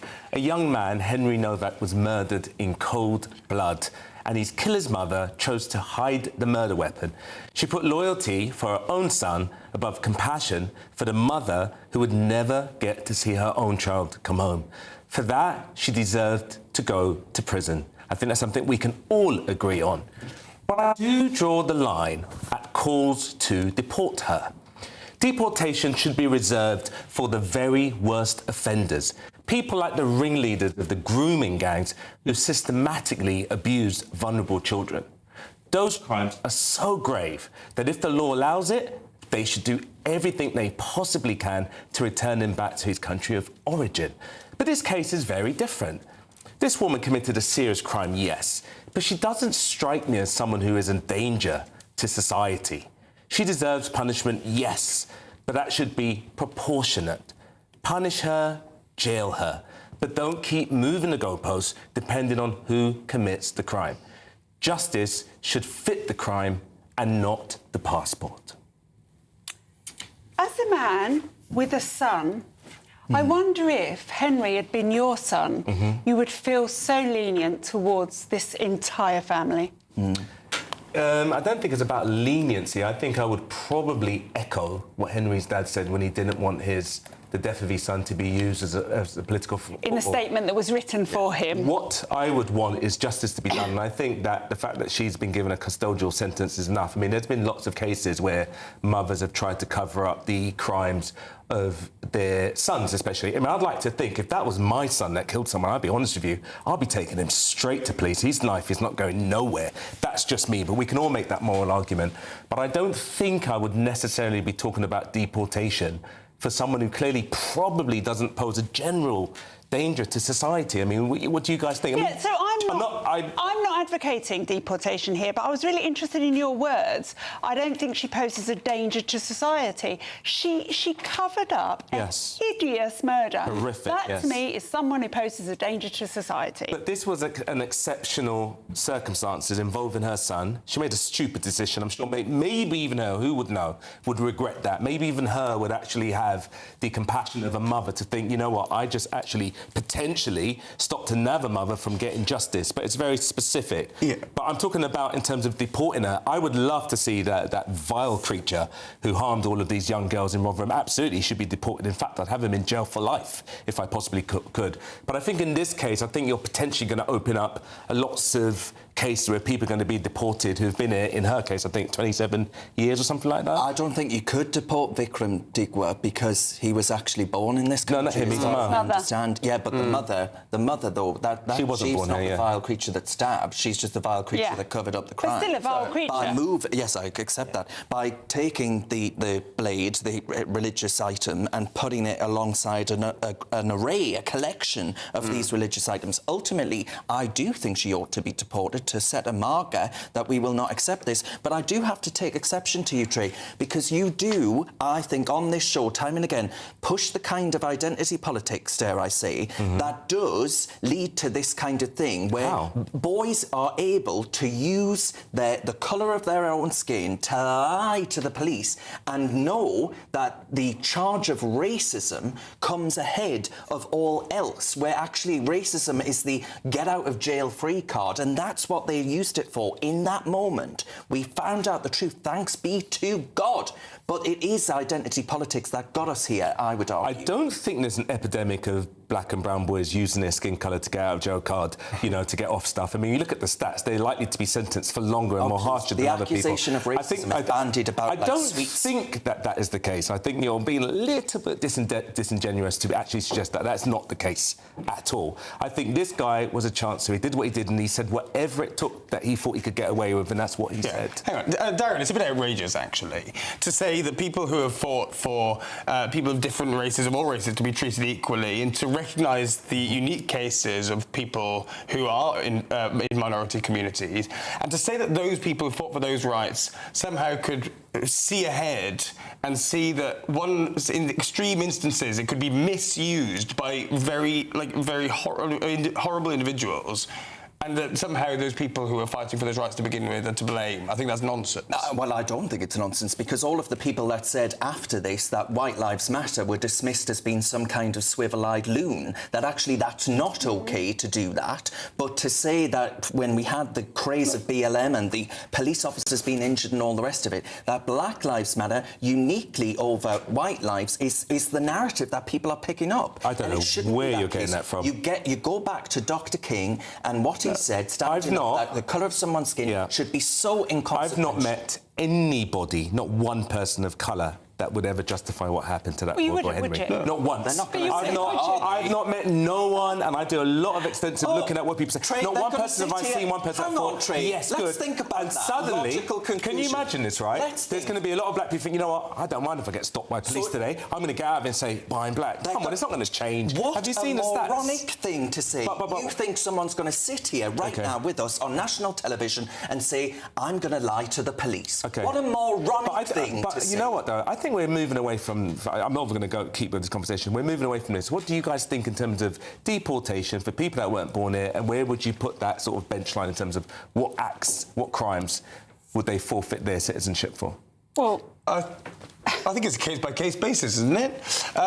Broadly, but I think we do really badly deporting foreign criminals. That's part of our issue with the immigration debate, is we seem to assume that it's therefore our problem. However, I think, as we've had in some discussions the last few weeks, some of the British right seem to think that it's very easy to get rid of people who we don't want in this country. And actually, it's not, because it's of far more what Tony Blair did in 1998 with the Human Rights Act, enshrining the ECHR into into British life. Well, but also if I was Andy Burnham or whoever his foreign secretary is going to be on Monday, I would just turn around to Pakistan and I'd say, OK, right, till you take this vile creature back that we don't want who raped our little girls, you're not having any more visas granted and you're not having a penny of the 100 million we give you every year. And they would say, well, we're not going to negotiate, and they would last a day and they would take him back. But what would happen if that person was American then? And for how long can you play hardball as a country that we really needed? Yeah, well, And it's harder. It's the short harder. answer. It is harder. Let's start with the easy ones. Yeah. We've got 10,000 foreign criminals in our prisons. If they all went back tomorrow, we wouldn't now be releasing people like him after 14 years when he got a 22-year sentence, because we would have the prison spaces. But no, we keep 10,000 foreign criminals. Simon says any crime, deportation. Simon is a member of GBNews. I agree with any crime, deportation. Any crime. So that would be Any crime, any custodial, any crime that has a custodial sentence attached to it.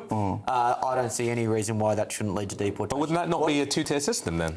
Why? No, because for people who've say been here for 30, 40 years that have contributed, who've been British citizens, that means at any point, yes, they didn't have a contract at the time, because now it's going to be retrospective, that said if you do a certain crime, you're going to have to forfeit. Again, you're right. It's a citizenship. two-tier system in that it is prioritising British citizens, and that is always what the two tiers should be: British citizens as opposed to non-citizens or people who have just picked up citizenship and then haven't actually taken advantage of the wonderful benefits that has bestowed upon them in the right way. That's two tiers that I think most people are very happy to abide by. Yeah, I mean, Kai, come on then, argue with that. Why is he wrong? Is Will a racist? Should he be deported for speech crimes? No, I've said that I think we should be deporting foreign criminals. I don't know that the limit should be so low that you get into trouble with the law, as many people do, quite outside of their control, or quite, in ways they regret. In ways they regret. Well, for instance, how much of the prison estate, Dr. Renee, is black and brown kids who have been done for minor drug offences? Because we criminalise drug use and drug possession in this country to such a degree. But that's not outside of their control, because no one made them take drugs. But people get groomed into these things from an early age. I'm sorry, but so many crimes that we put people in prison for don't fit the bill. We're not talking about the extreme cases like the grooming gang leader here. But what also that story does show, as I've said on this channel before, is that it's much more complicated than just deport everyone. And you say that we should play hardball with Pakistan, but do we play hardball with everyone?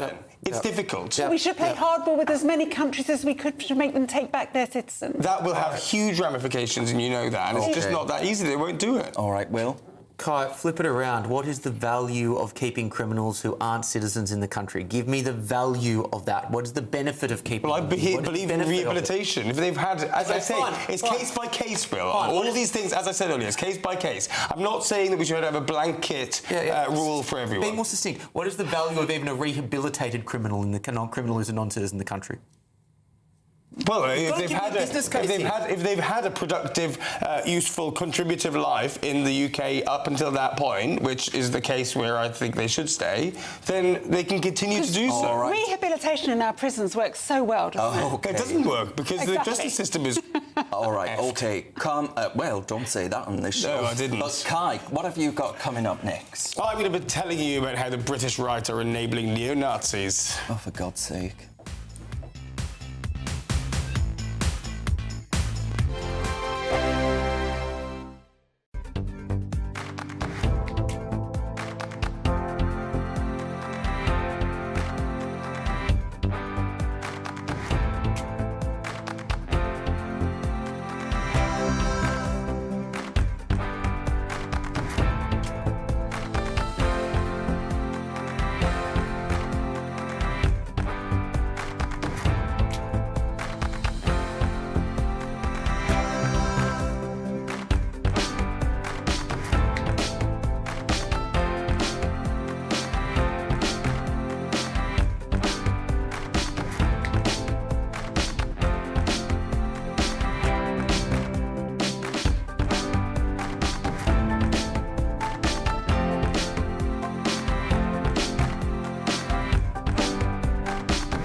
Welcome to Free Speech Nation with me, Josh Howard.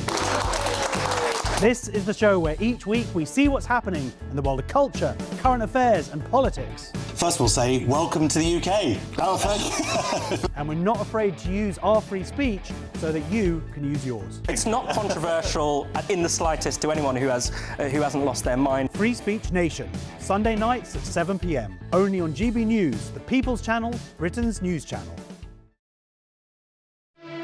Here at GB News, we made a promise to tell your stories. And on the 6th of August, we're marking 5 years of doing exactly that. Celebrate with us by having your say. Join in the debates live on TV and radio. And meeting your favourite presenters across the country, from Leeds to Aberdeen, from Belfast to Barry Island. Plus, join me in Essex for our biggest live show of the year. Scan the QR code or visit gbnews.com/celebrate. Terms and conditions apply. From court mornings to warm family brunches. From football to tennis in the car. In the kitchen. GB News Breakfast is there. With the stories you need and the conversations that matter. Anyway, let's talk business. Well, it has been a historic night in British politics. It's astonishing, isn't it? We're here again. To start your day just right. GB News Breakfast. Every morning from 6 a.m. Only on GB News. Britain's news channel.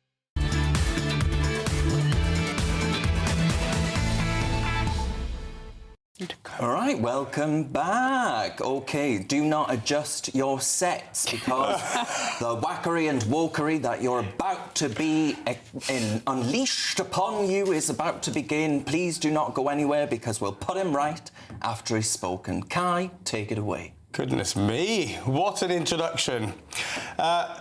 Well, I'm going to tell you how the British right are enabling neo-Nazis. Now, The Times has reported this week that neo-Nazis who support ethnic cleansing and who praise Hitler have secured influential roles in local organising in Rupert Lowe's Restore Party. Well, who'd have thunk it, huh? Apparently, there's been a deliberate campaign by Steve Laws, leader of Remigration Now and former so-called migrant hunter who thinks Hitler was misunderstood, to have his supporters gain a foothold in the party. And that's led to people like Francis Alexander, former member of Homeland, the neo-Nazi British party, who created the Croydon Restore account on X, but also, for instance, created an account fantasising about digging up and defiling political and racial enemies like Stephen Lawrence. Now, colour me surprised. This is what you allow when you create an environment when these kinds of views are allowed to be aired. And nobody has poisoned the well of public discourse in recent years more than Reform. Turns out this is what happens. When you talk endlessly about an invasion taking over our country, when you say millions must go, when you reinstate councillors who say that Nigerians should be melted down to fill potholes, this is exactly what happens. Wake up. The right in this country is fanning the flames and allowing a culture where scary and very dangerous views are allowed to go unchecked. Yeah. I'm just looking at the latest opinion poll, and Restore's on 2%, right? And we're being warned about being in the throes of Nazism and how we're on hot pursuit to that path. Ultimately, there are very good, very decent people who are desperate right now, and I'll tell you why they're desperate. Because you, on the political left, keep promising that you're going to deliver, you're going to bring about change, and you do the polar opposite. So if you are scared of Britain in sheer desperation, going off to parties that you do not like, how about you damn well do something about it? How about you break the habit of a lifetime and stop putting ideology over the people of this country, which is what you do time and again, and you do it, the proof is in the pudding. He's not even got his feet into number 10 yet, and already we see in The Independent that we are going from 0.2% of our gross domestic product on foreign aid to 0.7%. The priorities of foreigners over the priorities of we, the people. If you don't want Reform or Restore or whoever damn well else to do well in this country, start actually changing and delivering what people want to see, which is is not your socialist utopia. I don't know, Darren, because actually some of the things that Andy Burnham has been saying, and we don't know yet what his policies will be, but some of those things have great purchase with exactly the kind of people who are turning to reform. Wanting to reindustrialise the country is something that is exceptionally popular. Wanting to stop vulture capitalism, stop the use of, the water companies being reaped for millions and millions is, by the way, something that your own Richard Tice supports, and I think is Reform Party policy to nationalise water companies. Some of the things that he is aiming to do, by the way, and by the way, the Labour government has only been around for 2 years. It takes a lot to turn around the British economy. It's like a big tanker, frankly, and you'll find that when if you're in government. Didn't take him long to destroy it. But coming back to your point, I think what worries me most about your point is this, and I am somebody who grew up in the 80s with a black boyfriend and experienced racism like you have never seen, because you're not old enough. Trey will have seen it. In your face, on the streets, on trains. But never would I say that those people, just like Lucy Connolly, should have been punished and sent to jail, because you have to know what people's views are to be able to counter them, to be able to deal with them. The moment that you, on the left or the right or wherever, start deciding what is and isn't acceptable speech, you drive the worst elements of it underground, so then you can't deal with it. And it isn't your view of what is misinformation and what is speech that is not acceptable may be very different to mine. So who decides? Who is the arbiter of speech that is acceptable? But I'm not talking about banning people from saying these things. I'm saying they shouldn't be in elected office like councillors, like some of the councillors I mentioned and many others besides. I don't think they should be in key local organising positions like some of those Restore people who have infiltrated the Restore Party as if it needed more of that. I don't disagree I think with that you. is dangerous, as we talked about earlier. So what consequences to free speech. I think speech should never be treated by law, ever. What it should have is consequences. We should all know that we can speak and say whatever we want as long as we're prepared to live with the consequence. And if that means losing your job as a councillor, then so be it. And what I'm saying is that I think we have crossed that line, and in Britain today, we're in an enabling environment for saying things about people where there are no consequences, and people feel emboldened to say things like these Restore people who I've talked about. Well, I mean, ultimately, Will, on the point of Restore would argue, were they to have a person here, that actually they can't help who joins their party. Yeah, that's right. And if someone is actually taking on a particular position in the party and the party wasn't aware of those views, I'm sure if they didn't take action once they found out, that would be a real problem. Restore is a start-up political party. They've been around for, 3 or 4 months? It is almost inevitable that you're going to have problems like this. Reform had its fair share of nefarious characters. The Greens have plenty. Labor had a huge anti-Semitism problem. Let's not make out that this is a Restore issue. This is an issue that it's really hard to manage political parties at scale. I'm sure they will weed these people out in future. At the moment, I see this as just a problem of starting a political party in an incredibly fractured and fast-moving political environment. But do you not think that we're in a permissive environment where things like this, people feel they can have an airing, where previously they didn't? There was some polling that I was looking at, that Black and Brown Britons, in record numbers, more so than since the Rivers of Blood speech, now feel like they want to leave the country. Hang on. A very good friend and a very good colleague can be murdered, and you have all kinds of the political left coming out saying that this is the best thing since sliced bread. Which I think is disgusting, but also often with the left are being told. What if they're members of the Labour Party? Well, if they're members, they should be kicked out, things like that. So you have hard left infiltration within the Labour Party. No, close it down, shut it down. Well, sorry, this is number one, this is a complete hypothetical. Number two, you forget that this party, the Labour Party, is the only one I can see out there with a track record of doing exactly that, which is kick out the nutters from our party. They happen to have joined the Green Party. But I do think that there's often on shows. Often I hear from the right that these examples of the British, extremes of the left are typical of the left, and now you're having to answer for the same thing. Now you're having to answer for the same thing. 120 Labour MPs feel it's completely acceptable to stand up in Parliament and say that the guidance for single-sex spaces is wrong, it needs to be overturned, and women need to accept men in their spaces. That, to me, is speech that is horrific from our elected people. I'm not trying to ban them. I'll just fight back, Kai. So don't tell me that Labour's got rid of all of their extremists and those people wedded in ideology. They haven't. I don't think that's an extreme view, Dr. Renee. What, that I think men that can be in women's spaces? disagreeing on how to adjudicate that rights discussion that Will talked about when we were finishing your debate, and trying to find a more humane way of accommodating trans people who have been vilified to such an extent by people like you on this panel. Frankly, I don't think that's an extreme view at all. I think that's a mainstream view. Mainstream that women have to shut up, be silent. But that's exactly that is a complete mischaracterisation. Exactly Did they stand up in saying. Parliament and say women should shut up? No, they did not. The guidance put in place to protect women must be overturned. What I'm saying to you is that ideology is all the way through the Labour Party. They haven't got rid of it, and lots of it is extreme. I think going back to Kai's point, he's right. I think the amount of ethno-nationalists in Restore, I mean, I don't think Reform would have half of them in their party, really. The amount of ethno-nationalists in Restore, I think we could all agree it's probably not going to be good for the country. It's not going to end well. But equally, I do have to agree, I think on the left there's equally the same sort of level of sort of problematic dogma a little bit, and both of them have, you know, created this society of this horrible identity politics. It's awful. So both sides in many ways have contributed to this. All right. In response to the Times article, Restore UK, I beg your pardon, were approached for comment. Steve Laws told The Times there was nothing wrong with Remigration Now members joining Restore Britain. He said, we at Remigration Now believe that the native people of this land have the right to engage in electoral politics. It is not the place of any institution or individual, certainly not one encouraging the demographic replacement of our people, to dictate what legislation, party or government policy they choose to advocate for. All right, still to come tonight. I am clear, Britain took a series of wrong turns in the 1980s.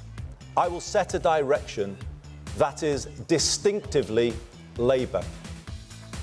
So Andy Burnham wants to take Britain back to the 1970s, but is that such a good idea? Let me know and I'll see you after this.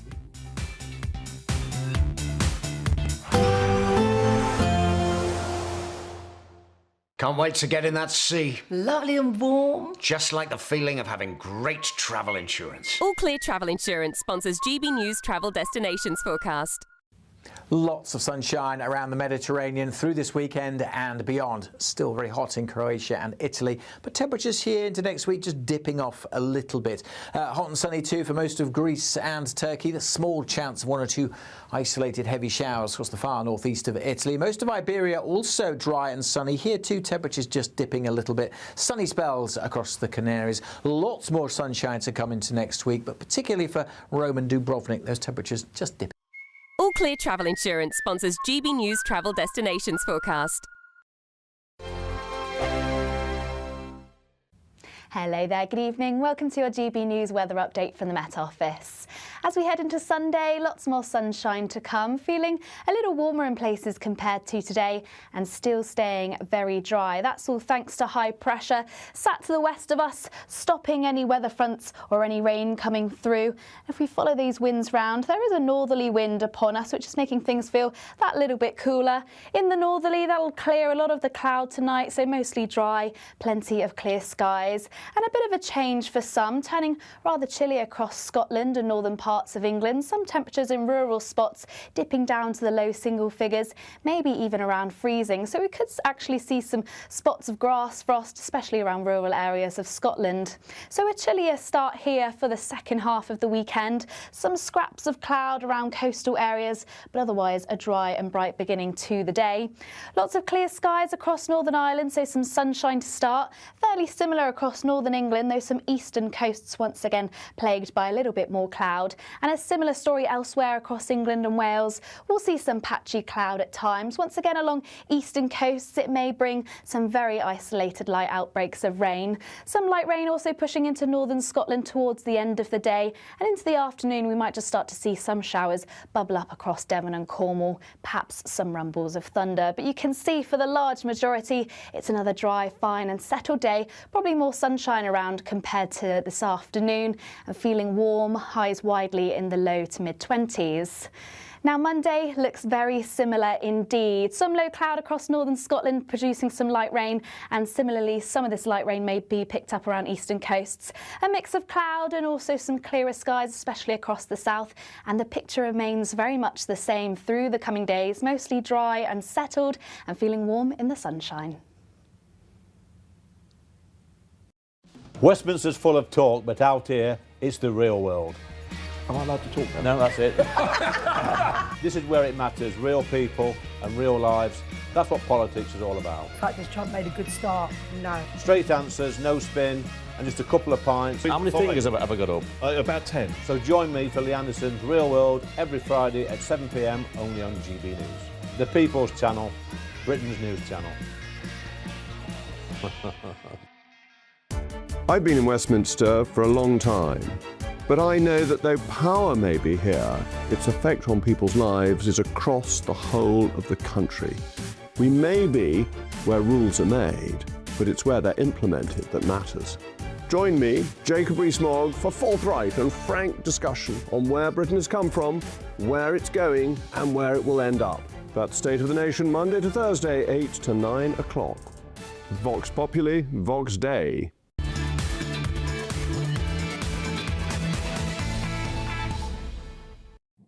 Welcome back to the Saturday 5. Do you know what I've just noticed, my friends at home? That in this teleprompter it still says Alex. Boo. He who wields the knife. The blueprint. He who usurps safety. Indeed. Right, anyway, you've been getting in touch on gbnews.com/your say. Alex Armstrong says, shut your mouth, no. Glynis says, Darren, I remember the 1970s. Strikes, rubbish in the streets, power cuts, bodies left unburied. If Burnham wants to return to that, let him hold a general election and give us a vote on it. Well said, Glynis. Mr. Jim says, 1970s worst of times. Power cuts, strikes, rubbish piling up like recently in Birmingham, bodies going unburied. Looking forward to it all, Andy. Anything to bring the country down, you twonk. Not my words. And Michael Laughlin says, so does it mean I've got to get my flared trousers out and platform shoes? Yeah, some things can stay in the 70s. Indeed. All right, thank you so much for your messages. So, as has just been mentioned, Andy Burnham has pledged to lead what he calls an authentically Labour government, God help us, after becoming the party's new leader and Prime Minister designate. Let's make sure it's boldly, confidently, authentically Labour, that we're the party that people remember, on their side and working hard for them. In his first speech, he argued Britain took wrong turns in the 1980s and signalled a break from the Thatcher era while promising a fresh vision for the country. I am clear, Britain took a series of wrong turns in the 1980s. I will set a direction that is distinctively Labour. Well, about as fresh as that stuff you find at the back of your fridge every so often. But, my friends, to discuss this, I'm pleased to welcome the former Labour MP, Stephen Pound. Now, Stephen, thank you very much for your company. I have to ask you, I think the IMF will be saying, pound the alarm, to coin a phrase. Oh, God, no, the pound is actually rising, and that's not something you often hear at my age. But the pound's doing very well. Oh, it's got very Steptoe and Son all of a sudden. Stephen, you've just made this the best interview we've had in months. Well, can I just say, Alex, you look like a young version of Darren Grimes. You'll love that. You'll love that, Stephen. Right, hang on a second, Chipmate. Look, if you'd said to me in the 1980s that we're going to end up in 2026 with our water, gas, electricity, airports, shipbuilding, all owned by foreign companies, where every time I turn on the tap, I've got to pay Germany or France or some hedge fund managers. The whole privatisation, the agenda we had in the 1980s was a serious wrong step. We actually don't have that public ownership. We don't have the energy security, and we don't have the public realm. We don't have the faith that people have in the local community. I think with one exception, and I'll give you British Telecom, but with one exception, the mass privatisation privatisation of the 1980s filled some people's boots, Sid particularly, but most people ended up paying more. And if you think Thames Water is a triumph for privatisation, if you think paying all our energy money to Germans and French is good, then fair play. We can talk about that later on. But Andy Burnham is talking about going forward, not backwards. He's actually talking about the authentic values of community. And I think we've got to give the lad a fair chance. Well, hang on, because you mentioned British Telecom. I don't think it's fair to say, oh, OK, well, we can point to British Telecom as a success story. Yes, of course it was, because at the time, in the 1970s, they were asking for £1 billion from central government to upgrade the system. You used to wait 6 months for a telephone line to be installed. The copper wire would erode in the rain, and you'd be up a creek without a paddle, unable to contact anybody. It was a basket case. And those industries that you mentioned there, one, we have to pay the costs to bring them back into public ownership. Once we've done that, you have to continue paying the costs to upgrade systems where private capital would have actually gone instead. I give you Thames Water, but that's why Reform, for example, as a party is saying, yeah, give them £1, bring them back into public hands and actually ensure that a monopolised industry, where there is a natural monopoly, that kind of industry is not put into private ownership. But on energy, I'd argue that it was your damn party that's responsible for all of the ways in which actually energy has gone totally cock-a-hoop.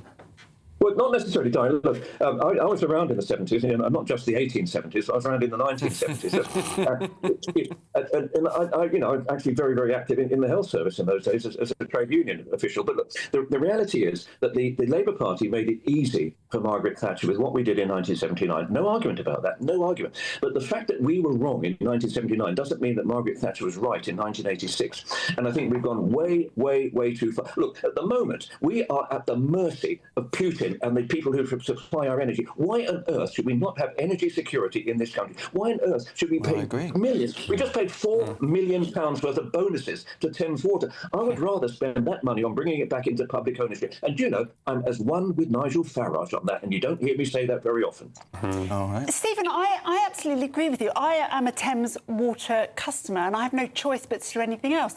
But that £4 billion of bonuses wasn't paid by the government, so you wouldn't be buying them back with money you would have spent anyway. That was paid by the shareholders, obviously, who are us, who are buying it. What worries me about this is I think it's too late. This is the door being closed after the horse has bolted, and the money that would be required to do this is insane. But we could make ourselves more energy sufficient by opening up the North Sea oil and taking gas out of there, by not buying solar panels from slave traders in China, which we've now said, well, we do our best, but we can't help it if we do.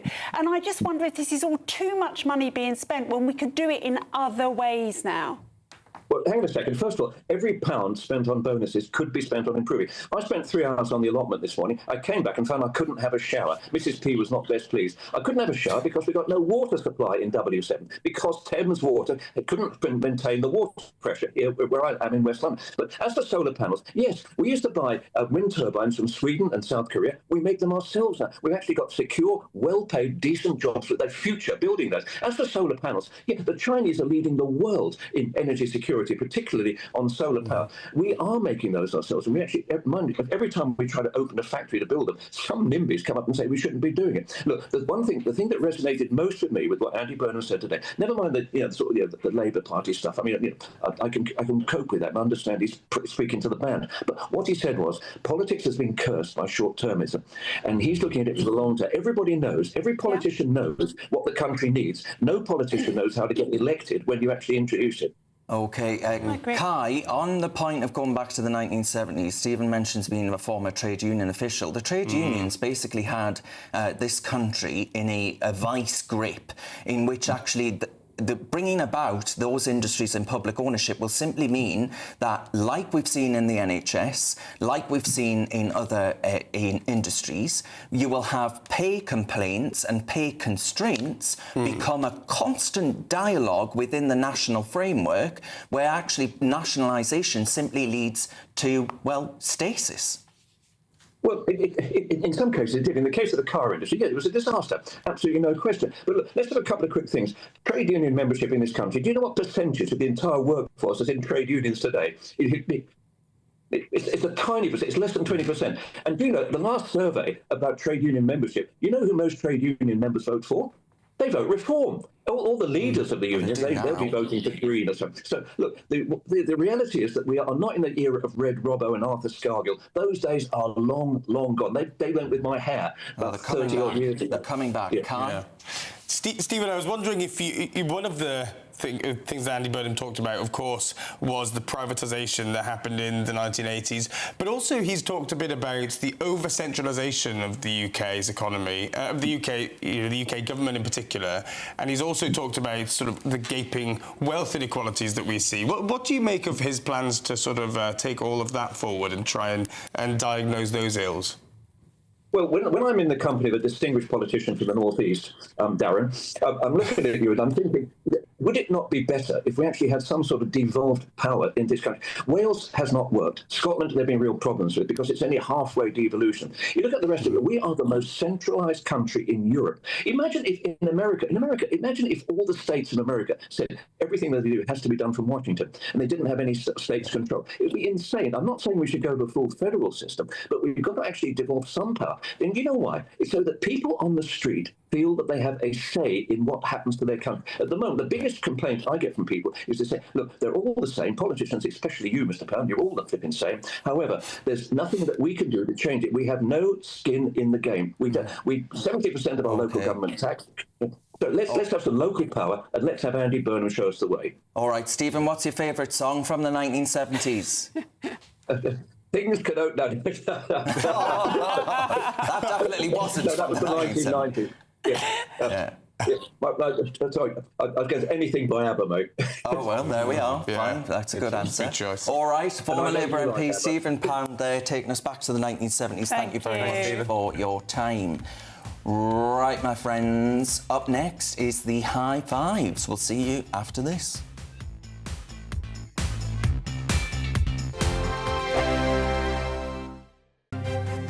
GB News Breakfast, every day from 6 a.m.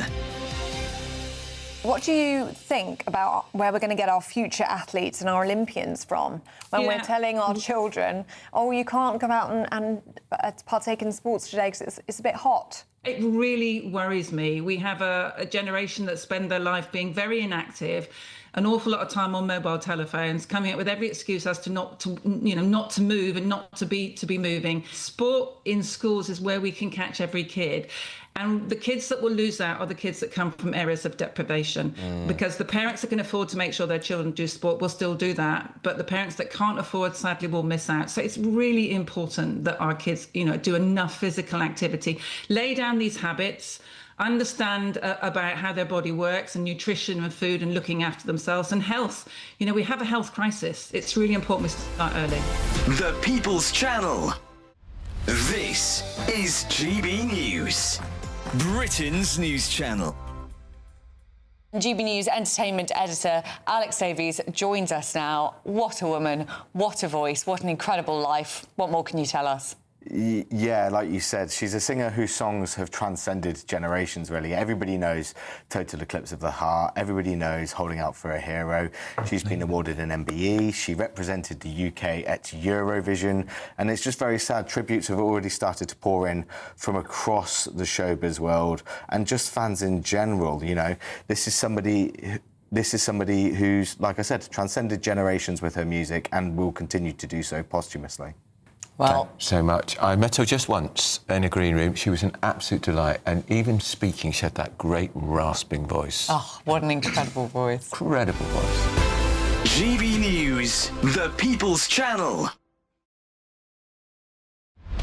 Britain's newsroom. Weekday mornings from 9:30. So you go along to the car showroom and only like 10%, at most maybe 15%, pay cash. The rest buy on some form of financing. And you often buy, it's a bit like a mortgage, and it's like buying a mortgage from the estate agent, which we all know is a terribly bad idea. But this is what people did. And the scandal is, the guys in the showroom were acting as dealers and brokers, and they were in many cases inflating the interest rate that you paid so that they could get bigger commission. and they didn't declare that. So you basically ended up paying more for your car than you would otherwise have done if you'd gone into the open market and found yourself, you know, a better deal. How did that come to light?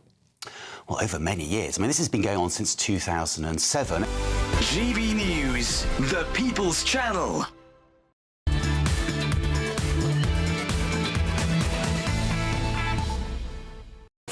Welcome back to the Saturday 5. It's all falling apart in this studio. Anyway, my friends, coming up from 8 p.m. is the Saturday Scrap. Well, we'll be finding out what you've decided we should scrap about.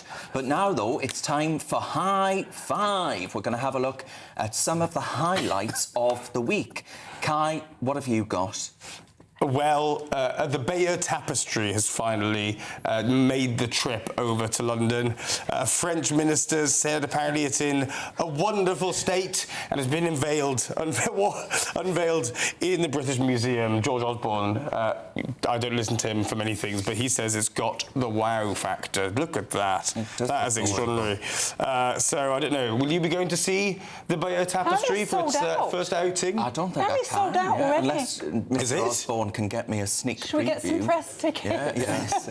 Well, the easiest do solution... a Holly Willoughby. What, go to France? Well, no, the easiest solution is keep it where it belongs in the British Museum and tell the French to come and get it. Right. Well, the problem Yes, stay in Britain.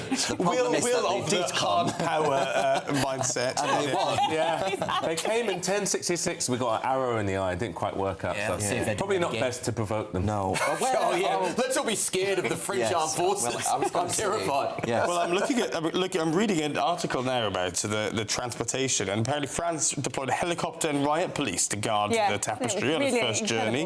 To be fair, everything in France needs riot police. Yeah. Even when they Well, I was about to say, went. we probably paid for it, actually. Well, we probably did, yeah. Your government. One in, one out. Yeah, well, I do think Your it's glorious. I think it's beautiful to see. I would love to see it myself. It is a key part of our history. I imagine my ancestors would vehemently disagree, but never mind. And anyway, Trey, what have you got? Well, of course, guys, there's nothing else that I want to celebrate and have as my high five than the performance of our incredible team. I mean, look at them. They lost. I don't care, but they won our hearts, and that's what's important. And do you know what? They brought us all together like nothing else brought us together. I was out literally for every game. I saw people of all creeds, all religions, all backgrounds celebrating, waving the England flag. It was the most incredible experience. And I want to say a particular shout-out, really, to Bellingham, because, wow, what better role model than that? I mean, an incredible role model. Even at the end of that game, even when we lost, he was still fighting to win. I think it's one of the greatest things I've ever seen. This year's World Cup has been absolutely magnificent. My high five of the week. You must have been watching a different match to me. Yes, no, I'm so proud of them. Well, look, listen, we are a semi-final team. We're not better than those top three teams, let's be honest. But the grit and determination that we showed was impeccable. I've got 2 points to make on that. First of all, I think going into a defensive position after one goal was obviously a really stupid thing to do. Someone commented online, and these are not my words, saying that it was the worst tactical decision made by a German since the invasion of the Soviet Union. Which, you know, not my words. And secondly, Trey, you say that you saw everybody of all colours, of all creeds, background, religions, proud to fly England's flag. Yeah. Well, a Lib Dem council in Portsmouth took down the England flag ahead of the World Cup semi-final because, well... Health and safety. Fun sponges. So it wasn't flown by all creeds, was it? Your Lib Dem who took it down. It doesn't matter. At the end of the day, this is the very first time that I've seen the country come together this much. I've not seen it before, and I'm a massive football fan. I swear to you, I have not seen that level of England support. I mean, maybe because we were playing Argentina as well. I mean, that probably made a difference. But I just think the support was on another level. Surely, Darren, even you would like Jude to tickle your Bellingham. I beg your pardon.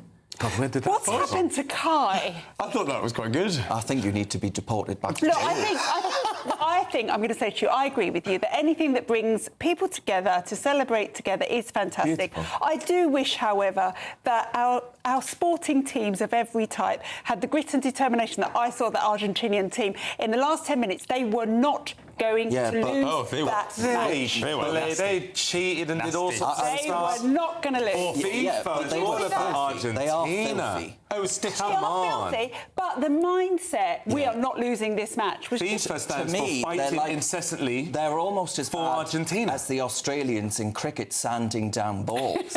I mean, look, Messi is an incredible footballer, but I think the way Argentina has played this has not been the best. My head just keeps saying, "Don't cry for me, Argentina." But fair play to them, they got 2 goals in. They certainly weren't crying. We were crying. And they were not going to lose. No, they weren't. Yeah, They had that determination, that bloodlust almost. Yeah. But had we not played defensively, had we carried on being on the offense, it could have been different. Because we do. I'm still proud of the manager, though. I really am proud of that manager. I think he made one of the most severe tactical mistakes in modern football history. I think he gave us... Why are you proud? What possible reason do you have to be proud of him? Because I saw he's foreign. No, honestly. There we go. I saw an England team dig into a level of resilience that I don't think I've ever seen before. Well, obviously the manager didn't do well at the end, but at least he got us there. I mean, come on. Guys, we don't know anything about football, let's be clear. I do.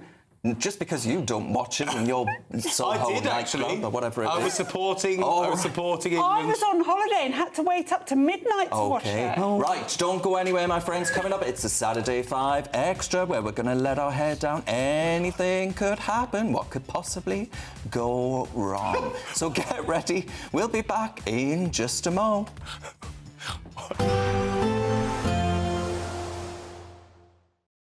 Today, clouds overhead, total zen within. Boxed Solar sponsors the weather on GB News. Hello there, good evening. Welcome to your GB News weather update from the Met Office. As we head into Sunday, lots more sunshine to come, feeling a little warmer in places compared to today and still staying very dry. That's all thanks to high pressure sat to the west of us, stopping any weather fronts or any rain coming through. If we follow these winds round, there is a northerly wind upon us, which is making things feel that little bit cooler.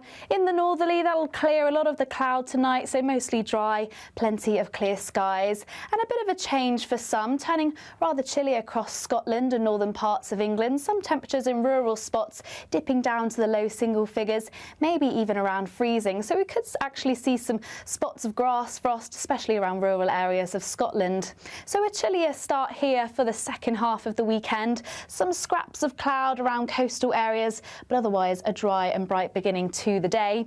Lots of clear skies across Northern Ireland, so some sunshine to start. Fairly similar across northern England, though some eastern coasts once again plagued by a little bit more cloud. And a similar story elsewhere across England and Wales. We'll see some patchy cloud at times. Once again along eastern coasts, it may bring some very isolated light outbreaks of rain. Some light rain also pushing into northern Scotland towards the end of the day, and into the afternoon we might just start to see some showers bubble up across Devon and Cornwall, perhaps some rumbles of thunder. But you can see for the large majority it's another dry, fine and settled day, probably more sunshine around compared to this afternoon, and feeling warm, highs widely in the low to mid-20s. Now Monday looks very similar indeed. Some low cloud across northern Scotland producing some light rain, and similarly some of this light rain may be picked up around eastern coasts. A mix of cloud and also some clearer skies, especially across the south, and the picture remains very much the same through the coming days, mostly dry and settled and feeling warm in the sunshine. Today, clouds overhead, total zen within. Boxed Solar sponsors the weather on GB News. We're celebrating a golden summer with your chance to win a real gold bar. That's right, a fine gold bullion bar worth over